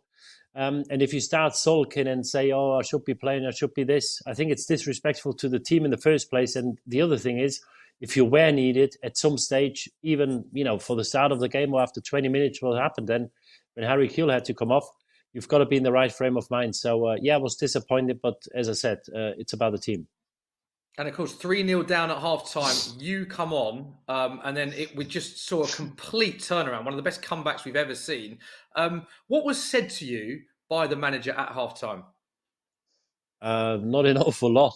As he just mentioned, I was only in for a few minutes. He went through the team in the second half. Obviously, we played with that formation with Xabi Alonso and myself throughout most of the season. And the reason was to move Stevie a bit further forward because he was our biggest goal threat. So he just said that we play three at the back, Xabi and myself holding, move Stevie a bit further up. He went through the set pieces, which was probably the most important thing because we defended zonally under Rafa. So obviously he told me where my spot was when we did defend corners and free kicks. And I was only in for about 4 or 5 minutes and I went outside to warm up. I just wanted to ask you what it was like because you obviously got those goals fairly quickly in the second half, and then AC Milan had a real period of dominance after that. Was there any moments that you thought, oh, we might have thrown it away here? You know, we've ceded dominance in this game. Yeah, you're right, and you know, you got a feeling when you play how long it's been played roughly. Obviously, you want the clock to run quicker when you're winning, and obviously a bit less quick when you're losing. And when we got the penalty and when Xabi put the rebound in, I was turning around and I've got to say I was expecting or was hoping and I was expecting about 75, 77 minutes on the clock. And I'll never forget the side when I turned around and it said 59:04. So it was only 14 minutes played. And to be exact, and I think 04. Yeah, 04. Yeah, it stuck with me, and I knew full well. I think, you know, we were obviously up against a team that was better equipped than us. If you look at the starting 11, it's a world 11, and but I think what we were good is this is why we were a force in knockout competitions. We knew what to do at the right time, and I knew at the time, and I think we didn't need to speak. I didn't need to speak to Kara, Sami Hippi. We were probably the most experienced players there at the back. The thing we had to avoid was conceding a fourth goal. You know, if we conceded a fourth goal, I don't think we would have had the energy and the willpower to come back again. So we, you know, naturally we set back a little bit. And then, as you said, AC Milan with the team they had, they brought on Rui Costa, they brought on Serginho and Yondal Thomason. You know, 3 top-class players again. And yes, they had the upper hand again. They started playing better again because they thought, well, you know, we've got nothing to lose. We should have won. Now we're in a position where it's all square again. So they started playing better again. And we were pretty tired towards the end of normal time. And then in extra time, I think we were just flat out on our feet. You know, we had a lot of players going down with cramps. And, you know, we just had to somehow survive and try to get into penalties. And Didi, final question. That moment when you realised you'd won the Champions League, we read out your list of achievements earlier. You've won so much in the game. What was that moment like, and where does that rank for you in your total career? Oh, it's the ultimate prize in club football. You know, you've got in club football, for me, you've got the Champions League, and in international football, you've got the World Cup. And these are the 2 biggest prizes.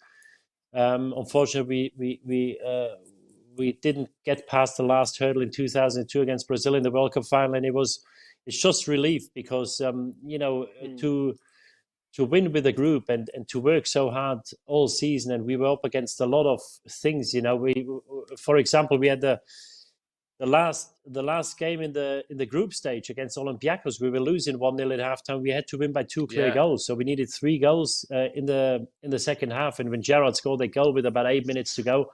So that was one thing. Then we beat Juventus, Chelsea, the Italian league winners, the English league winners. And, you know, to get there, and then you're 3-0 down, the whole, you know, makeup of the game, to win it for the 5th time, when you can keep the cup after being 3-0 down against arguably the best team in the world, it's just pure relief. And it probably took a few days to sink in, because when we got back to the dressing room, there was no wild celebrations. It was more disbelief. You know, a lot of players sat there thinking, you know, what has just happened? Because when we left the dressing room after halftime, 2 hours before, we were finished. So 2 hours later, you come back and all of a sudden the trophy is in the middle of the dressing room.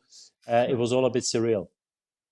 Amazing, Awesome. amazing story, and I hope you enjoyed reliving that, because we saw you were all across social media. So many of your teammates were 15 years ago to the day yesterday. So congratulations on a great day for yourself and the club yesterday. Thank you. Didi. Of course, the second half has started, and I think we've had two changes. I saw Emre Can and Jadon Sancho, I believe. Dave, you'll be very excited, as we all are.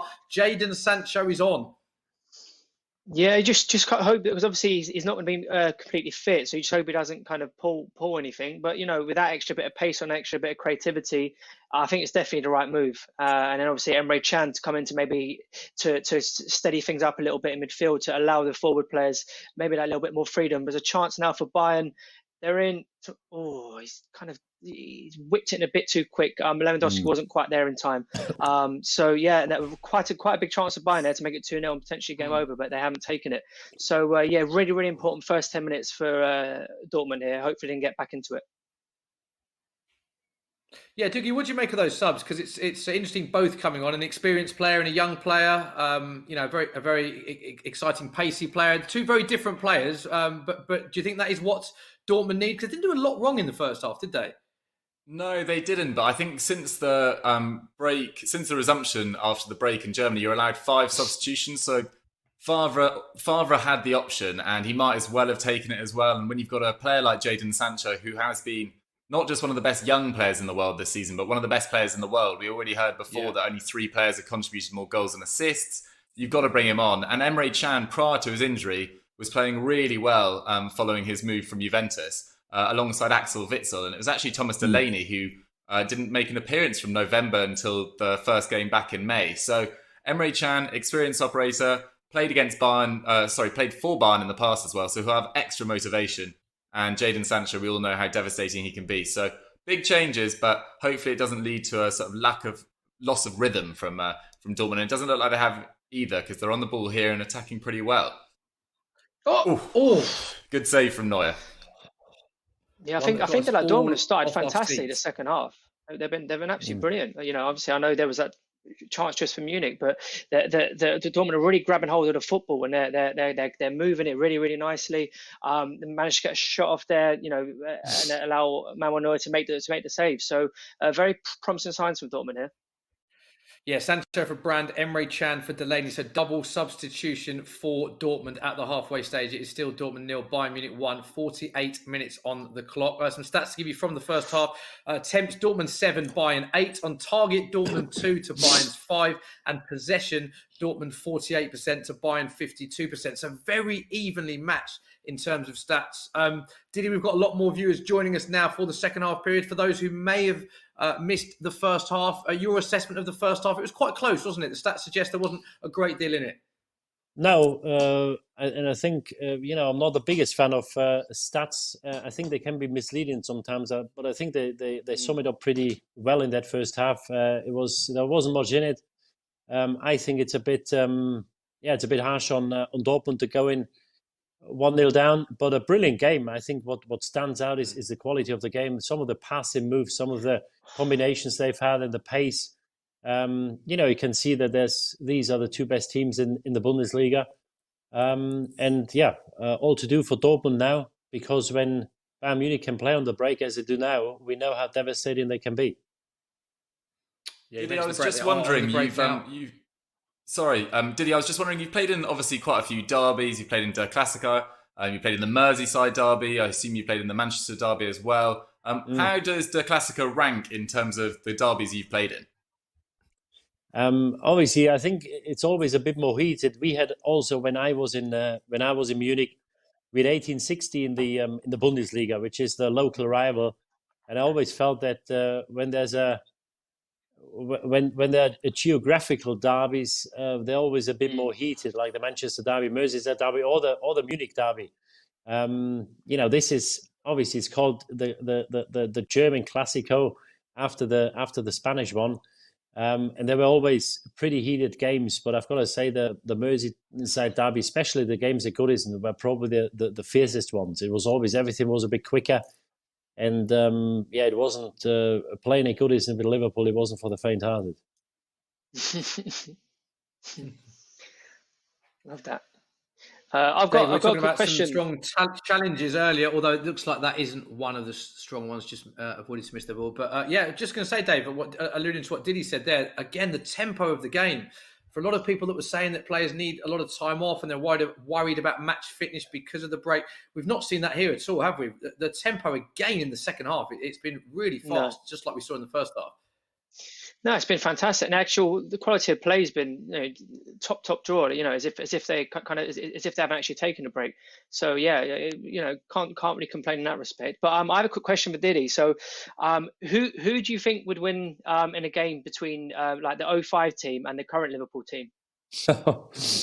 Oh well, we in 05, I think there were at least 5 or 6 teams. When you look at the teams and the team sheet, I think there were probably 5 or 6 teams better equipped than us. I think when we got into the quarters, I think we were probably the biggest outsiders out of the 8 teams.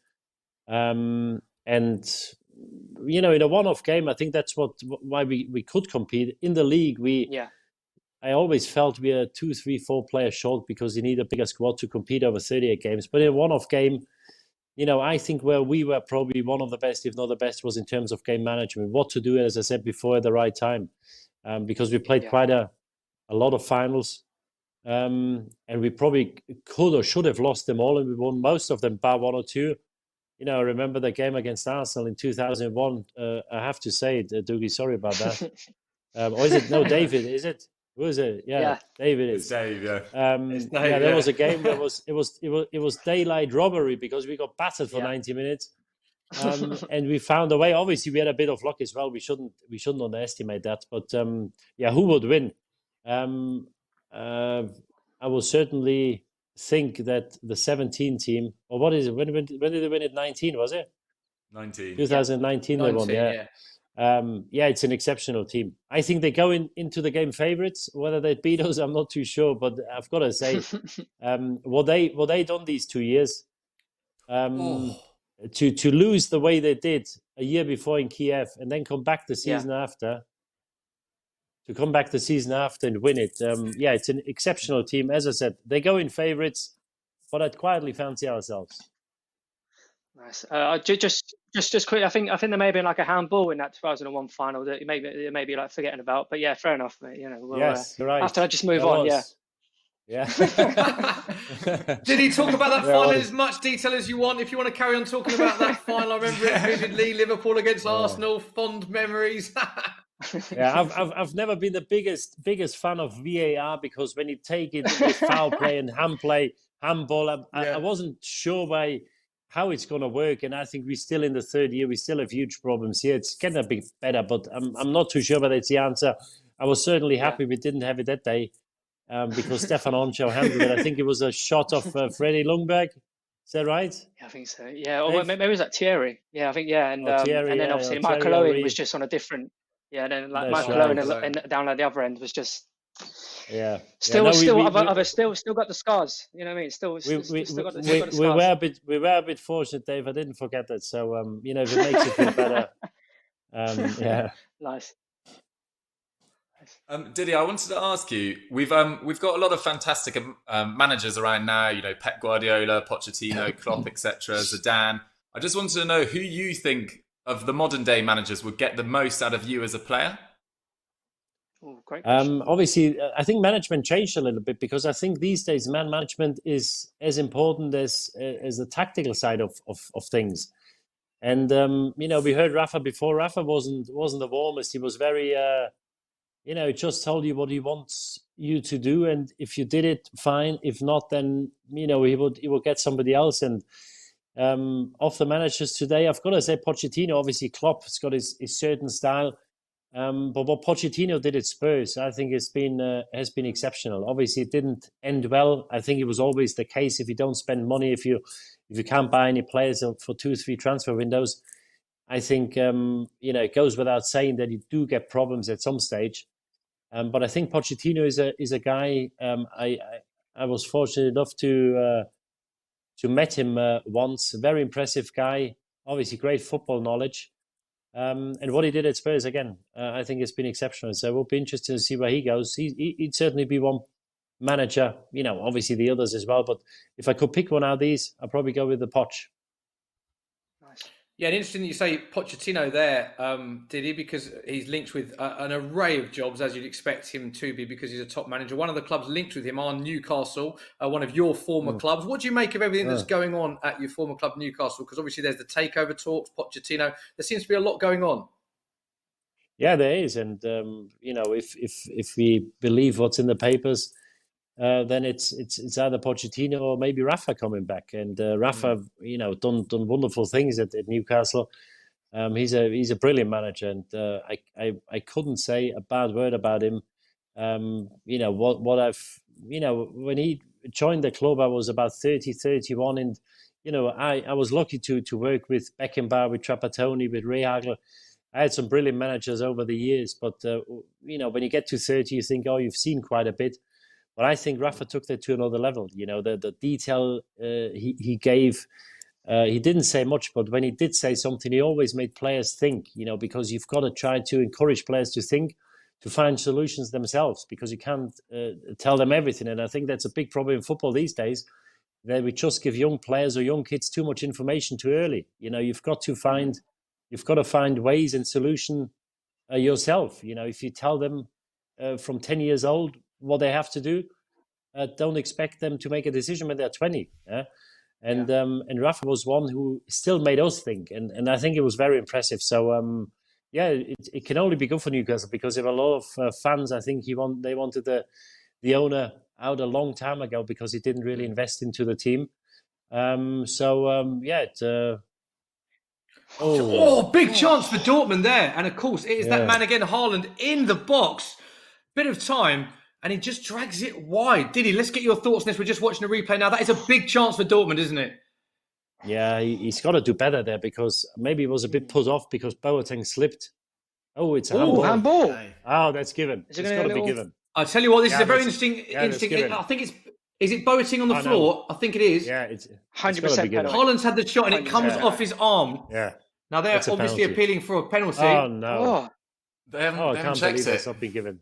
Not given, they haven't checked it. So we've just had a corner. The corner has been cleared. But Borussia Dortmund players are not happy. Didi, you saw this straight away and you said penalty. You only needed one replay to see this. The guy's on the floor, and he makes his body bigger by he sticks his arm out. Obviously, he's got the back to the ball, so he can't see. I'm not saying it's intentional, but I think there's a chance if he goes. Well, he slipped, but if he puts his elbow out like this, there's a chance it's getting hit. I think this is a blatant penalty, and this is what I'm saying before. Obviously, we've got rules, or we try to clarify handball before the start of a season. Now, if this is not a penalty, I don't know, because clearly he's on the deck. I'm not sure whether the ball goes on target, but I don't think it really matters whether it does. It takes a deflection. I think that's a clear-cut penalty. So do you think if there was 80,000 fans screaming penalty there, that makes the referee go and have a look? You know what I mean? Because there's nothing in the stadium. No, I don't think anybody's seen it. I don't think. But if you look at the reaction, I'm not sure whether we can see a replay. I don't think too many Dortmund players protested. I'm not even sure whether the players themselves saw it. So I don't think there would have been a huge thing in the stadium, because if the players don't see it, the fans don't see it. But certainly this is something where VAR should have come in. Yeah, big moment in the game. 59 minutes on the clock. Big chance for Haaland. Worth pointing out, none of us saw it either on the first time. We just thought Haaland had dragged it wide. It wasn't until we saw the replay. Clearly hits the hand, or it gets a small part of the hand of Boateng. We believe it is to be on the floor, but it's not given. And this is a huge match in the title race. Didi, you alluded to it earlier about VAR. It's been a huge talking point this season for many people across many countries. So what is your take on how VAR has been implemented then? Well, I think if you use it for offside, and even there we had decisions which I don't think many people understood, where a player or the shoulder is an inch offside. I just think if you take it for subjective decisions, a handball, a foul, because this is a handball now. There might be some people who say it's a penalty. Some may say it's not. And if there's a lot of decisions, I think there's probably 80-90% of decisions. There are grey areas where you say, well, you can give it, you don't have to give it. And you just stop the game too often. We had games in Germany when we first started where the game was stopped 10, 15 times. And they played about 2.5 hours because all the ref did was go to the screen and have a look at the screen 10 times a game. Yeah.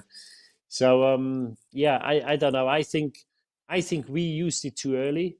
But then again, you had the experience of us for 2 years. You've got it now. I think there's a talking point pretty much every weekend in England. So I think things need to get better because the way it is at the moment, because what you take away is the emotion, the goal celebration. People don't celebrate anymore. Yeah, exactly. It doesn't really compare to what you've gained. I think what we lost is far greater than what we've gained. So I'm very critical. I don't think it'll go anytime soon. But I've got to say, the way it is at the moment, even in the third year, I don't think it brought us as much as people would have thought. Yeah, it's interesting you say that, actually. And there have been, I suppose, the frustrations in the English Premier League have been there has been the inconsistency of certain what you would describe as subjective decisions, that sometimes you'd see a penalty given in one game. We've seen pundits and experts then point to another game where a decision hasn't been made. And I almost feel like amongst fans, there can be that acceptance when it is just a referee because they are human and can make mistakes. But when there's that inconsistency, having paused the game, I think that's where the frustration has come in over here. So it's interesting getting your thoughts on that. That I think there are similar frustrations over here. No, Adam, I agree, and I'm with you 100%. But if a referee now, this decision we just seen with Haaland, with Boateng, if the referee doesn't see it, we didn't see it, the players didn't see it. How is he meant to see it? And this is why we've got VAR for incidents which are missed by the referee. Now, if he doesn't see this, I've got sympathy for him, and I don't blame him because I think it was very hard. I think you needed replays to see it. What I can't accept, if there's 3 or 4 people in the cellar in Cologne who watch the game and they check on any or every incident which is in the box or which might be important, and if they either don't see it or if they saw it, never intervened.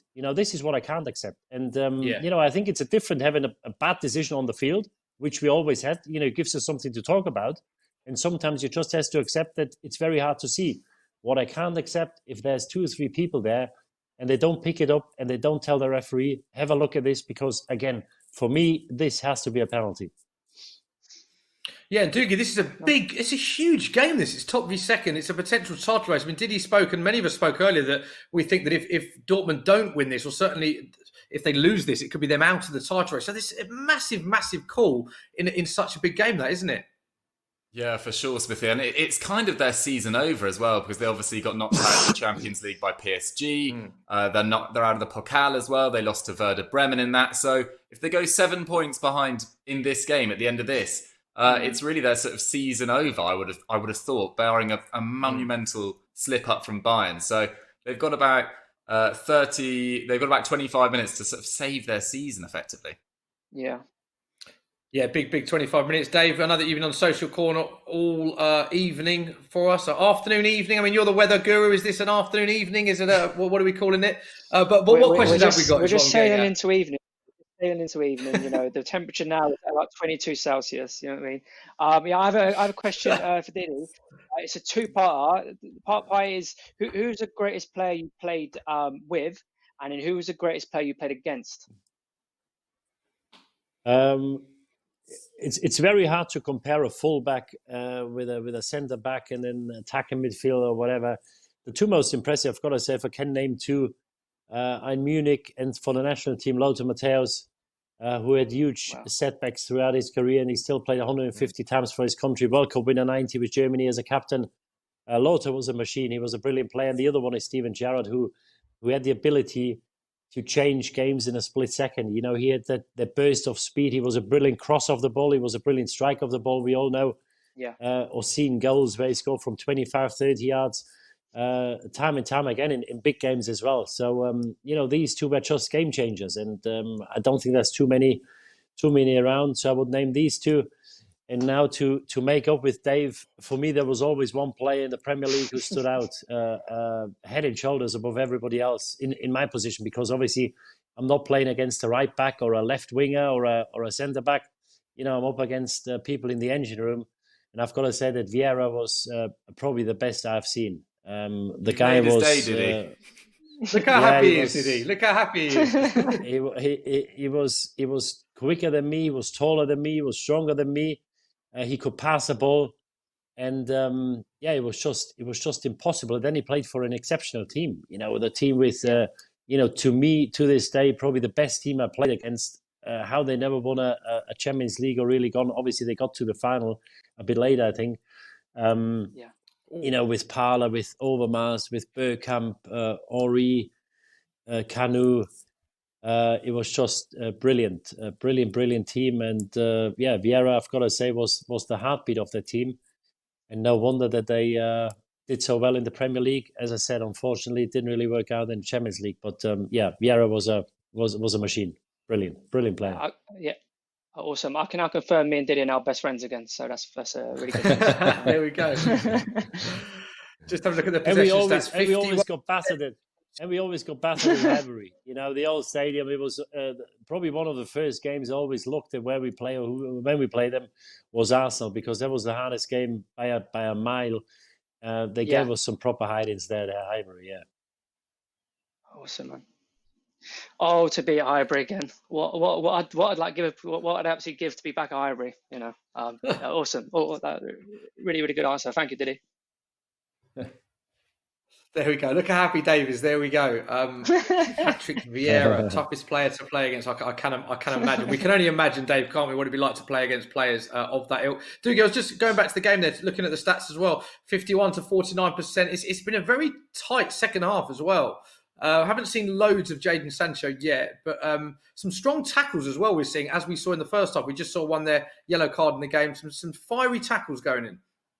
Yeah, the lack of atmosphere, the no 80,000 in the stadium hasn't really infected the intensity of the game at all.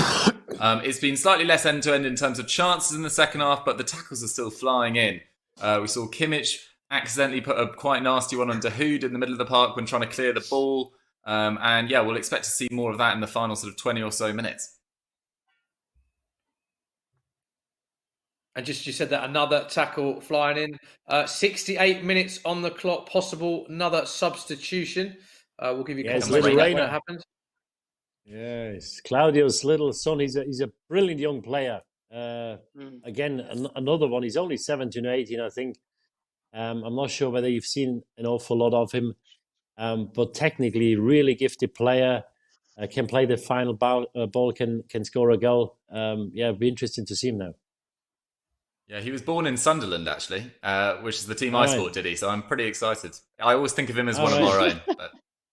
All right. Nice. I've just been sent a great question. So take you're from Sunderland. I'm not. No, I'm actually from Scotland, but I wouldn't sound like that either. Being a Sunderland fan, so you with your Newcastle roots, I thought I was not going to like you, Diddy, but it's been a very pleasant surprise. No, good. Yeah, and I was only there for one season. Obviously, I was playing against Sunderland afterwards with Kevin Phillips, Niall Quinn, when Peter Reid was in charge. In Liverpool, we never had a derby, unfortunately, because I think I left. Well, I got there in 98. I left 99, and I think that was the season they got promoted, wasn't it? Yeah, exactly. That was the year we went up. That was quite a team around there that time for Sunderland. So it's a shame you never played them at their best. And I give you another a bit of trivia now. I joined Bayern Munich when I was 16 in 1990, and we trained for a week or two, and the first trip was to the UK because we played a tournament in Sunderland. Really? Yeah. I'm not sure whether this was a tournament which was played every year. I was only there 1 year, but in 1990, as I said, it was 90 or 91. I think it was 1990. We played a game and we played the final game. So we played at the training ground. Was I think Partizan Belgrade, Celtic was there, a couple of English teams, and we played the final games. I think we played for third or fifth spot. We played at Roker Park. Nice, the old stadium. Yeah. Wow. That was apparently amazing. Which was quite special because obviously, we didn't see in them days, this is 1990, we didn't see, we might see one game of highlights of a game in England in the Premier League a week. But these old traditional English stadia obviously is where everybody wanted to play, and it was brilliant. It was quite an experience to play at Roker Park. Yes, I love it. There we go, Diggy. A bit of Sunderland loving. And I know you mentioned Phillips and Quinn there, the sort of golden era of Sunderland. Did you know, I've got another one. I love a stat, as you know. Do you know that Kevin Phillips, you probably do know this, is the only Englishman ever to win the European Golden Shoe, the award that goes out to the top scorer across all major European leagues. It started, I believe, in 1967.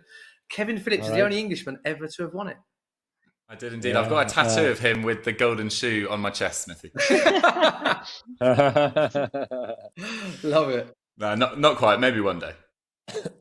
We've got to talk about that chance going back to the game. 70 minutes on the clock, Diddy. Nice bit of workout play from Jadon Sancho. Another chance for Dortmund, but Bayern straight down the other end. Fairly big chance for that Dortmund, wasn't it?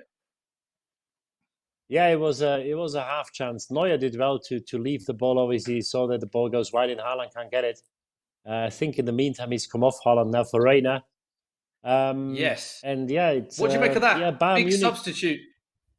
Yeah, there must have been a bit of a problem with Haaland, I would think. Bayern Munich, they seem to be in control. They have some good attacks here now.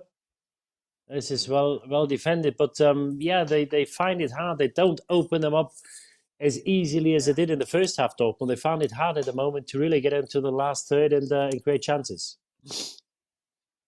Yeah, I think that like did is spot on there. Bayern have complete control of the game at the moment. I think like Dortmund are just trying to hoping that one of their special players does something special. You know, it's very, very tough for Dortmund at the moment. Yeah. Is it frustrating for Dortmund fans? Because obviously you touched upon earlier two of the youngest prospects in world football, Sancho and Haaland. They've not been on the pitch together for long because, of course, Sancho started on the bench. So didn't play any of the first half, and now in the second half we've just seen glimpses of Sancho, and now Haaland's gone off. So as a fan of Dortmund, that must be very frustrating. Yeah, it is. Having said that, they still won, I think, 9 of the last 10 games. They won the last 6. So whoever played, they have been on a brilliant run of form, and but obviously you wanna see them both. But when Haaland first joined, I think he played his first 5 or 6 games. He played off the bench because he wasn't match fit when he first signed. Oh, that's a foul. Yeah, that was Reina. Yeah, so maybe it would be good for the game if we get a goal. You know. Yeah. Yeah. Did you think it was strange that in January when they brought in Haaland, that Dortmund let Paco Alcacer leave? Because it felt like they were quite under strength, didn't have that many number 9s, and then they got one in and instantly let one go, and they've had to play Reina in a game of this size. Do you think they could have kept Paco Alcacer? Yeah, they probably. What I hear from the Dortmund officials, he wasn't the hardest worker. What I've heard. So really, okay. Yeah, I think there were quite a few people fed up because he came to the club, I don't know, 2 years ago. And even after 6 or 7 months into the season, they still said he's not match fit. And I always said to them, I said, how can he not match fit after 7 months? It's impossible. And he made most of his goals he scored as a substitute when he came on. So, it was a bit odd. Yeah. But now I think it was the right decision to let him go because, you need a centre forward. If you bring a centre forward for 20 or 25 million in, you need him to start games, not just play 20 minutes every week. Just had a chance for Dortmund there, free kick. It was one of those that from one angle it looked like it was going to rip the back of the net and go into the top bin, and then we saw the replay and it was straight into Manuel Neuer's hands. Dave, 15 minutes left. Just remind the viewers again, if they want to get any last questions into Didi. He had some really good questions in today, actually, so keep them coming. Yeah. Just a final reminder how they can do it and any final questions you've got for Didi. Yes, get in touch either in the comments of the YouTube stream or via Twitter at SoccerM at Football Daily. But I've had a great question sent in from Steve0247. And he has asked, which city had the better night out? Was it Newcastle or Liverpool? Oh, close call. Close call. I loved it in Newcastle, Quayside, but obviously I have more time to practice in Liverpool because I was there longer.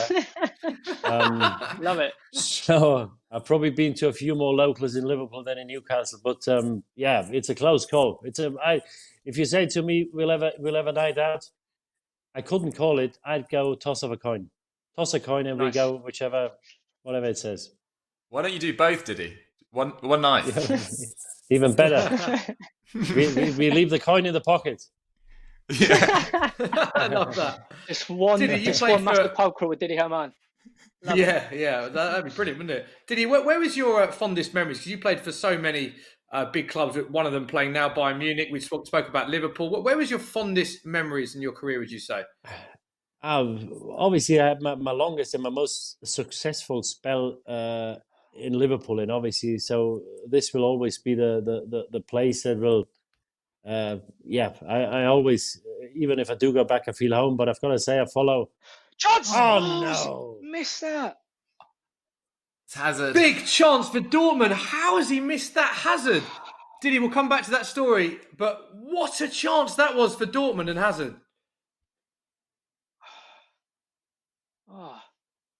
He's offside. Oh, he's offside as well. Offside. He's offside. He's still got it the target from there, hasn't he? Yeah. So the longest time was in Liverpool, but I still follow whether it's Newcastle or Manchester City. Obviously follow these as well. Unfortunately, being here with Sky every weekend, and then we do the Champions League. I don't get much chance to get to these places, but it's always good. It always feels nice. Even in Newcastle, where I've always only been a year. It's always great to go back to these places and to see old faces. Yeah, the 3 brilliant clubs, and or 4, Bayern Munich included. I've been very fortunate and lucky to play for some great clubs and with some brilliant players. Awesome. Diddy, a question on Bayern Munich. A couple of months ago, when Bayern announced the signing of Alexander Nübel from Schalke, it felt like maybe they were preparing for life after Manuel Neuer, after he had a maybe slightly disappointing campaign last season. What did you make of Bayern then choosing to offer him a new contract quite recently? Well, there was a comment of Ter Stegen from Barcelona, I think, about a year ago, where he said that he wants to play more, and he's not happy playing just a few friendlies a year, being number 2 to Manuel Neuer. And the Bayern Munich officials, Rummenigge, Hoeneß, they very strongly defended Manuel Neuer and said he's the best keeper in the world. He's our number 1 is Germany's number 1. So I think it was pretty clear that they want to extend the contract with Neuer. So I found it a bit strange when Nübel, who's classed the best prospect or the best young keeper in Germany when he signed for Bayern Munich, because I thought if Neuer doesn't extend his contract, I can see Nübel being on the bench for a year, learn, watch him, and then play. But now he's extended his contract till 23. I think that's another 3 years. I think it's very doubtful whether Nübel is a Bayern Munich player on the 1st of August or 1st of September, whenever the season finishes next year, whenever the season starts next year, because I can't see him being on the bench for 2 or 3 years. I don't think it would be good for his progress. Hansi Flick said it in an interview not long ago that Sven Ulreich, the number 2, he's very happy with him. They're a great partnership. They complement each other. They work with each other, Manuel Neuer and the number 2, Sven Ulreich. So, what might have looked a great signing at the time, I think could cause him a few problems. Because, as I said, I can't see Alexander Nübel being a Bayern Munich player at the start of next season. Interesting. It is quite strange. Obviously, like the German national team, they seem to always produce top quality kind of goalkeepers. Obviously the 3 that you mentioned, Bernard Leno, Arsenal. What is it about do you see like Germany and been able to produce great save, such fantastic goalkeepers? I've got no idea. I've got no idea. We've got a history. If you go back with Schumacher, with Ilgner. Then Kahn and Köpke and Kahn, we always produced, and we've got a number of them. Usually we have more than one, and we are really blessed. If you look at other countries, I think we are really blessed with goalkeepers. Why that is, I don't really know. Maybe more young kids want to go in goal in Germany than in England. That would be my only explanation. But we had some exceptional goalkeepers, and now as well, we've got a Bayern Munich keeper. We've got Leno at Arsenal. We've got Ter Stegen at Barcelona. Brilliant keepers. Yeah, great stuff. Substitution we just saw for Dortmund. Mario Götze on against his former club. Of course, he was at Dortmund, then went to Bayern Munich, then went back to Dortmund, and he is famous for scoring the winning goal in the World Cup final, which, of course, we all remember that. So Mario Götze on for Dortmund. 81 minutes on the clock. Still Dortmund 0, Bayern 1. Diddy, you said it at the top of the show. This is a must-win game for you. If it finishes 1-0, is that the title race done? Well, I think it's probably Dortmund out of it. We need to see how the Leipzig and Mainz go on. The thing is, they've got, I think, 6 or 7 points on the other two. Can you see them drop 6 points in 6 games the way they're playing? They've been under the cosh in the first half, but second half, as one of the lads said, I think they've been pretty much in control by Munich. There were a couple of chances for Dortmund, which you expect them to get with the quality they've got. But I think Bayern Munich's been very good, and they have to lose. They probably only lost once or twice all season. They have to lose 2 games for somebody else to go level if they win their game. So I think it'll be very hard to see past Bayern Munich if they really win their game. And then for Dortmund, I think they've got to look in the mirror now, because they've got Leipzig, they've got Gladbach and Leverkusen behind them, and it'll only be a few points. Oh, post. I think they had the post. Big chance for Dortmund. This is Robert Lewandowski with his left foot. Bends it off the post. Wow, what a strike that is. We're just having a look at the replay now. Curls it round the defender. Oh. Off the post. That was the moment, Doogie, to seal it. I know. Yeah, it felt like it. For the Dortmund. Yeah, big time. I mean, Lewandowski with his left, with his right, with his head, he's just absolutely lethal with whatever. I think this is his 4th year of scoring over 40 goals in all competitions. He's on 41 already. And if Bayern go deep in the Champions League, he could have at least another 10 or 11 or 12 to play. So he could end up with 50 plus. It's just been frightening, his form this year. Yeah. Just think where Blackburn could be now if they'd managed to sign him. That damn, what was it, volcano? The ash cloud. There we go. Yeah, the ash cloud, exactly. Yeah, it was, there we go. Diddy, we saw Mario Götze come onto the pitch a couple of minutes ago, and he's obviously out of contract this summer. Are you surprised that he hasn't been able to find a deal with Dortmund? He's still been a useful contributor when he's played, albeit in limited minutes. Yeah, I think we had a stat on the weekend because Michael Zorc, he did that, or he announced on our show on Saturday that they part ways. I think in the second half of the season, since the winter break, he played 17 minutes in all competitions. Wow. And Favre used on the weekend, he used 5 substitutes, and Götze wasn't one of them. So I think it's the right. I think it's the right choice. I think it's good for both parties because I think he's got to go away. He did an interview, I think, this week. I think he does regret going to Bayern Munich. It didn't really work out. I don't think that was the right move for him. But then again, if you get the chance to go there, then you've got to take it. And but he's got to go somewhere where he's appreciated. I think there'll be a number of clubs who want him. Let's hope he can rekindle his career because it's been going backwards for the last few years. For sure, and still I think he's only 27, so he's got a good few years as well. That's right. That's right. Slightly stagnating. I think Witzel's just come on. I'm just waiting for confirmation of that, but I believe Witzel has come on. We saw chance for Dortmund down the road. It has been cleared. Yeah, Witzel is on. 84 minutes on the clock. Are we going to see a Dortmund equaliser? Any final questions you do want to have? Of course, now is your last chance, Loon. Get your questions in. Dave Jackson is monitoring our feed. Last chance to ask Dietmar Hamann any questions. It's been great having Diddy making his debut on the show. And Doogie, are we going to see an equaliser for Dortmund or another goal? What are your thoughts? Come on, let's get some predictions from you. It's difficult to see it now. Haaland's off the pitch. They've got Gio Reyna, who's pretty inexperienced, although it does look really promising. And Sancho's been really well marked so far in this game. Haven't really seen him in open play. You really want to see him with a bit of grass in front of him, one of the most dangerous dribblers in European football right now. So it's difficult to see, but I'll never say never. Hopefully there's a goal. Yeah, 2 substitutions. So Hernandez for Boateng and Witsel for Dahoud. So those 2 substitutions, 1 apiece for Bayern and Dortmund. And we might see more substitutions. Well, Diddy, do you think that this will be a theme now? Because obviously with football coming back in these strange circumstances, with what we expect to see a lot of football condensed into a short period of time, do you think that this will be, that teams will have to use squad rotation to get through it, to prevent things like player injuries? Yeah, it depends when the Premier League can start and how many midweek games they've got. We know how intense it is, and if they were to start in June, they probably haven't played for 3 or 4 months. It's probably the biggest break they've ever had, some of these players.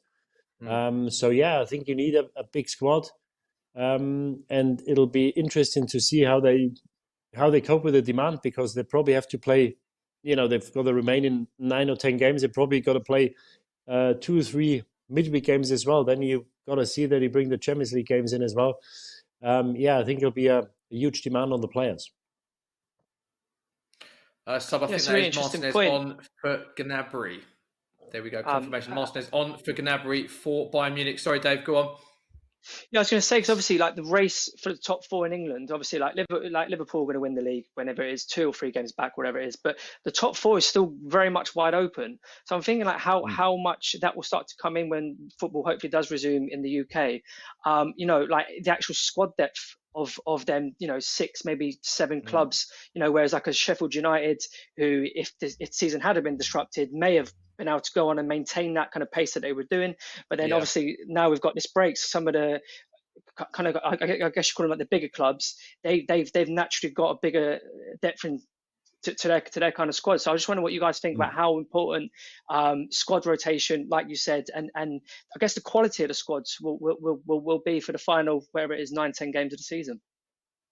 I think the interesting thing with that, Dave, is that there's certain teams that are in those positions that have had phenomenal seasons. Sheffield United, I think of Wolves as well. And Wolves, even though they're in the Europa League, they tend to play. You can almost know the starting 11 of a Wolves team when they come up in a big game. Nuno doesn't rotate his team as much as other teams in the top 4, and they've had a lot of matches as well. Then you look at the other side of it, and there's teams like Spurs who, prior to the break, had Harry Kane ruled out for almost the whole season, Heung-min Son for almost the whole season, Stevie Bergwijn, Moussa Sissoko, Sergio Aurier. All of these players had bad injuries. They are all fully fit now. So it's gonna bring an interesting dynamic as to, again, whether they're match fit or not remains to be seen. But there's certain clubs, Sheffield United and Wolves, that maybe haven't rotated as much as others, and other players that have been allowed to come back. I think it's going to be fascinating to see how those squads are used.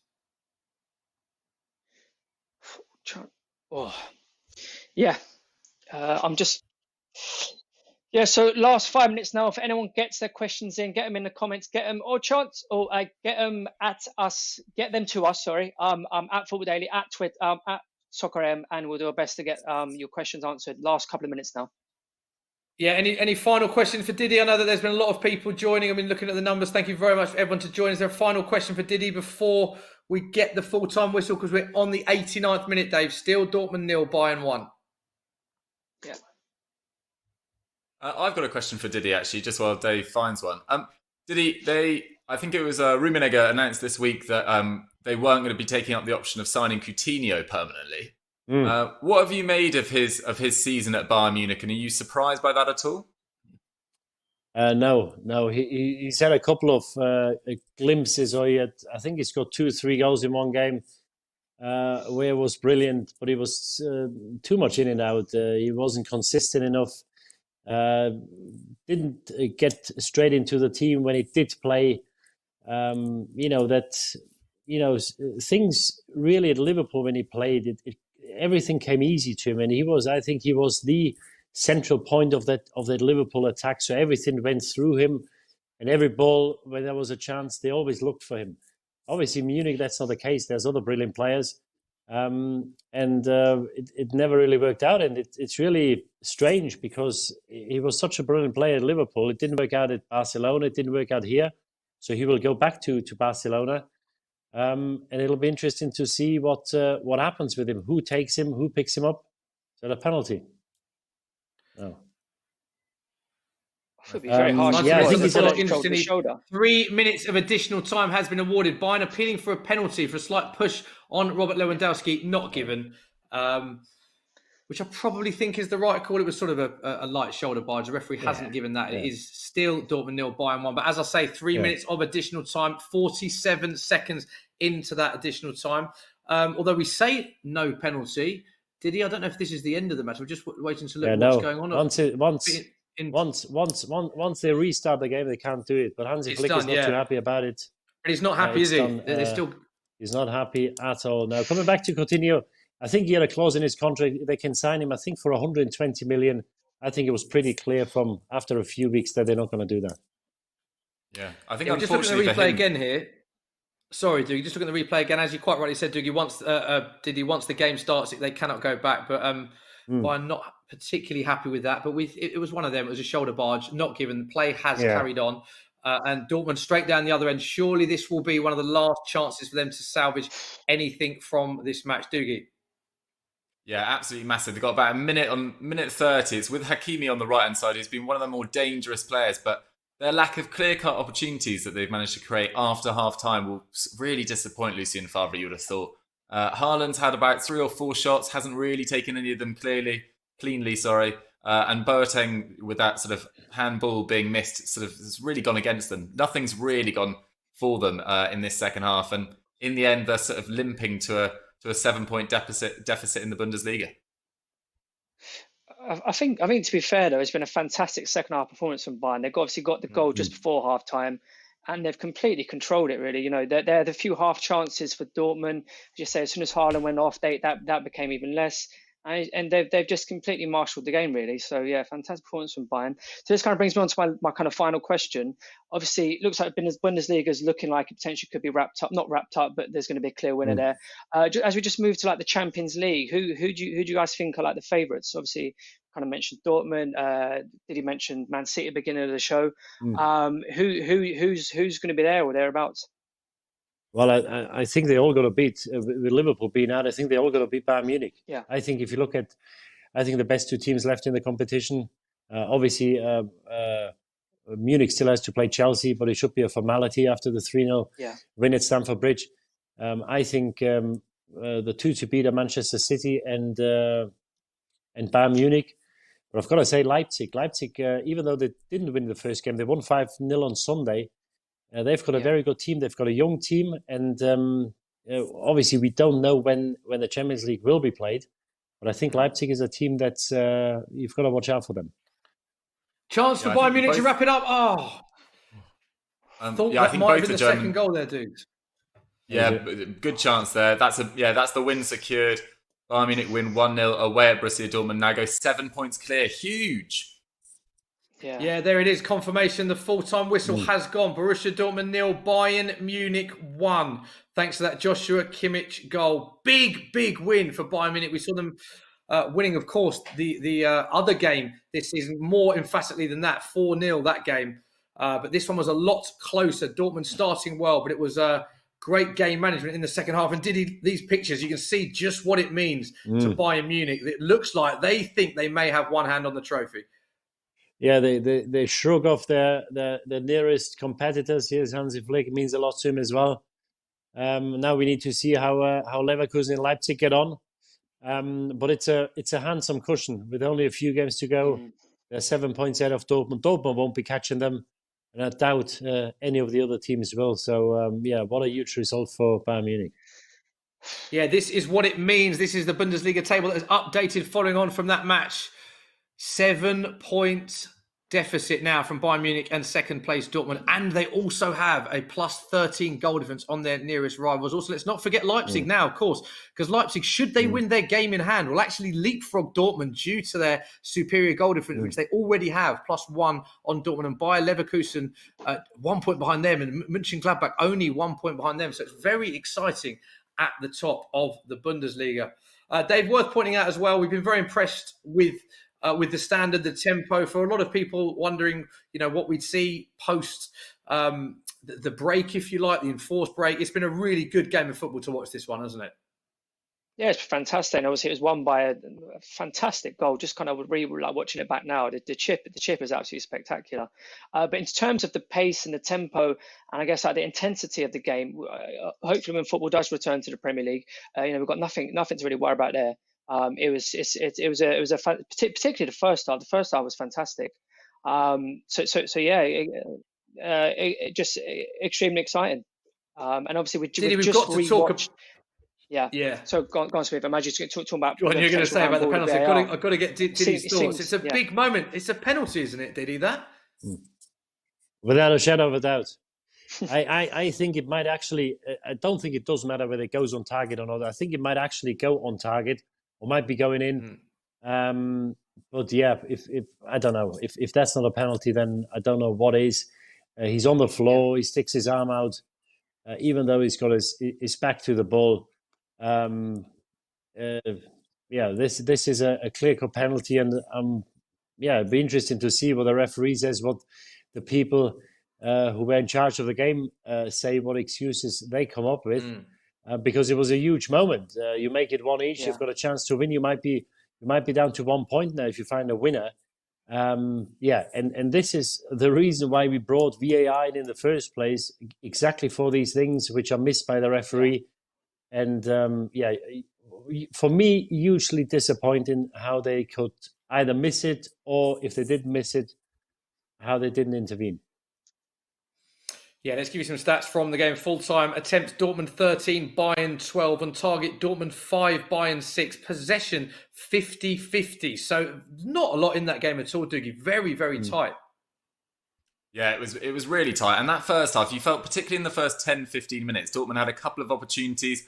Boateng cleared one off the line. And then second half, Bayern, bar that sort of a couple of long-range shots. De Hood had a good one saved from Neuer. Guerrero had a free kick saved. But other than that, it was fairly comfortable, bar that penalty miss, or the penalty that wasn't given, I should say, in the second half. So fantastic job from Bayern, but two phenomenal sides. And I completely agree with Diddy. I think Bayern Munich and Leipzig will be really difficult to beat in the Champions League, particularly considering that, other sides like PSG, who you'd expect to go far, obviously don't have a league campaign to play at the moment. Bayern will come in with sort of 9 games having been played. They'll be ready and raring when it's hopefully restarted in August. And I'd make them heavy favourites for the tournament.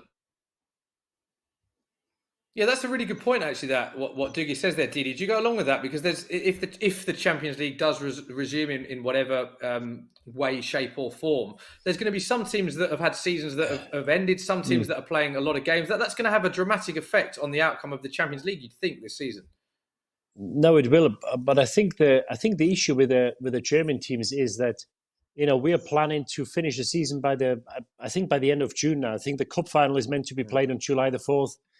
Now, if England were to play mid-June, you probably think they won't finish till the end of July, maybe early August. And they always said that domestic competitions come first. So that would mean that the Champions League is played, say, early, mid-August at its earliest. And I don't know how they want to do, because if Germany finishes early in July with a cup final, or Bayern Munich does, they would have to train for another 6 weeks to play maybe that final 6 or final 8 tournament of the Champions League.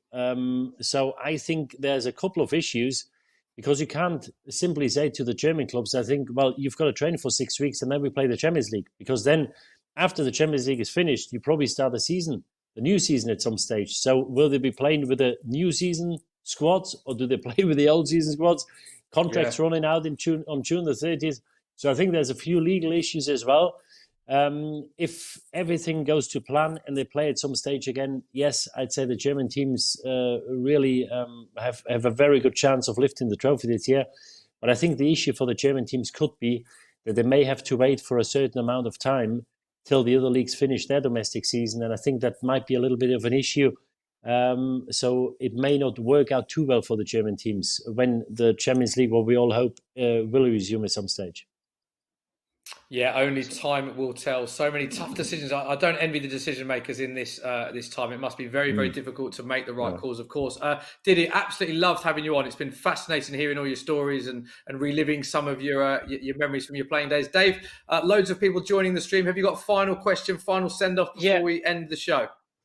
I've got a final question. It's from Ad Huddy, and he or she has asked, what was your favourite moment at Liverpool? And I think we'll take Istanbul out of the equation. So what was your favourite moment apart from Istanbul, from being a Liverpool player?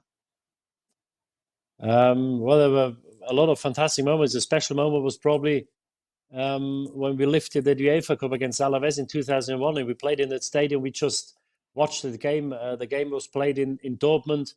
We were going in as favourites. We played against Alaves, a virtually unknown team. I think there are 2 players in Contra and Moreno, who signed contracts for AC Milan for the following season. But we were expected to win, and we had a 2-0 lead, a 3-1 lead, and we ended up allowing them 1 or 2 goals, and we drew the game 4 each. And then we won the game with a Gary McAllister free kick, that silver golden goal, whatever it was called, in the 117th minute. And to win the UEFA Cup with Liverpool in my second season there, in front of our 40 or 50,000 Liverpool fans in Germany, my home country, that was a pretty special moment. Awesome. Love that. And I think that's a perfect way to end it. Thank you to all of our guests. Didi, thank you very, very much for joining us. It's been fascinating to have you on. Have you enjoyed coming on? Cheers, guys. Enjoyed. My pleasure. Brilliant. Big thanks, of course, to Dave Jackson and to Doogie. Guys, I hope you enjoyed that. Fascinating game, wasn't it, that? And as we said, brilliant game. And thanks to all of you as well for being involved at home, for sending in all your questions. We'll be back very soon with the Football Social. Just a reminder, so please stay home, stay safe. We'll be back soon. Have a lovely week. Bye-bye.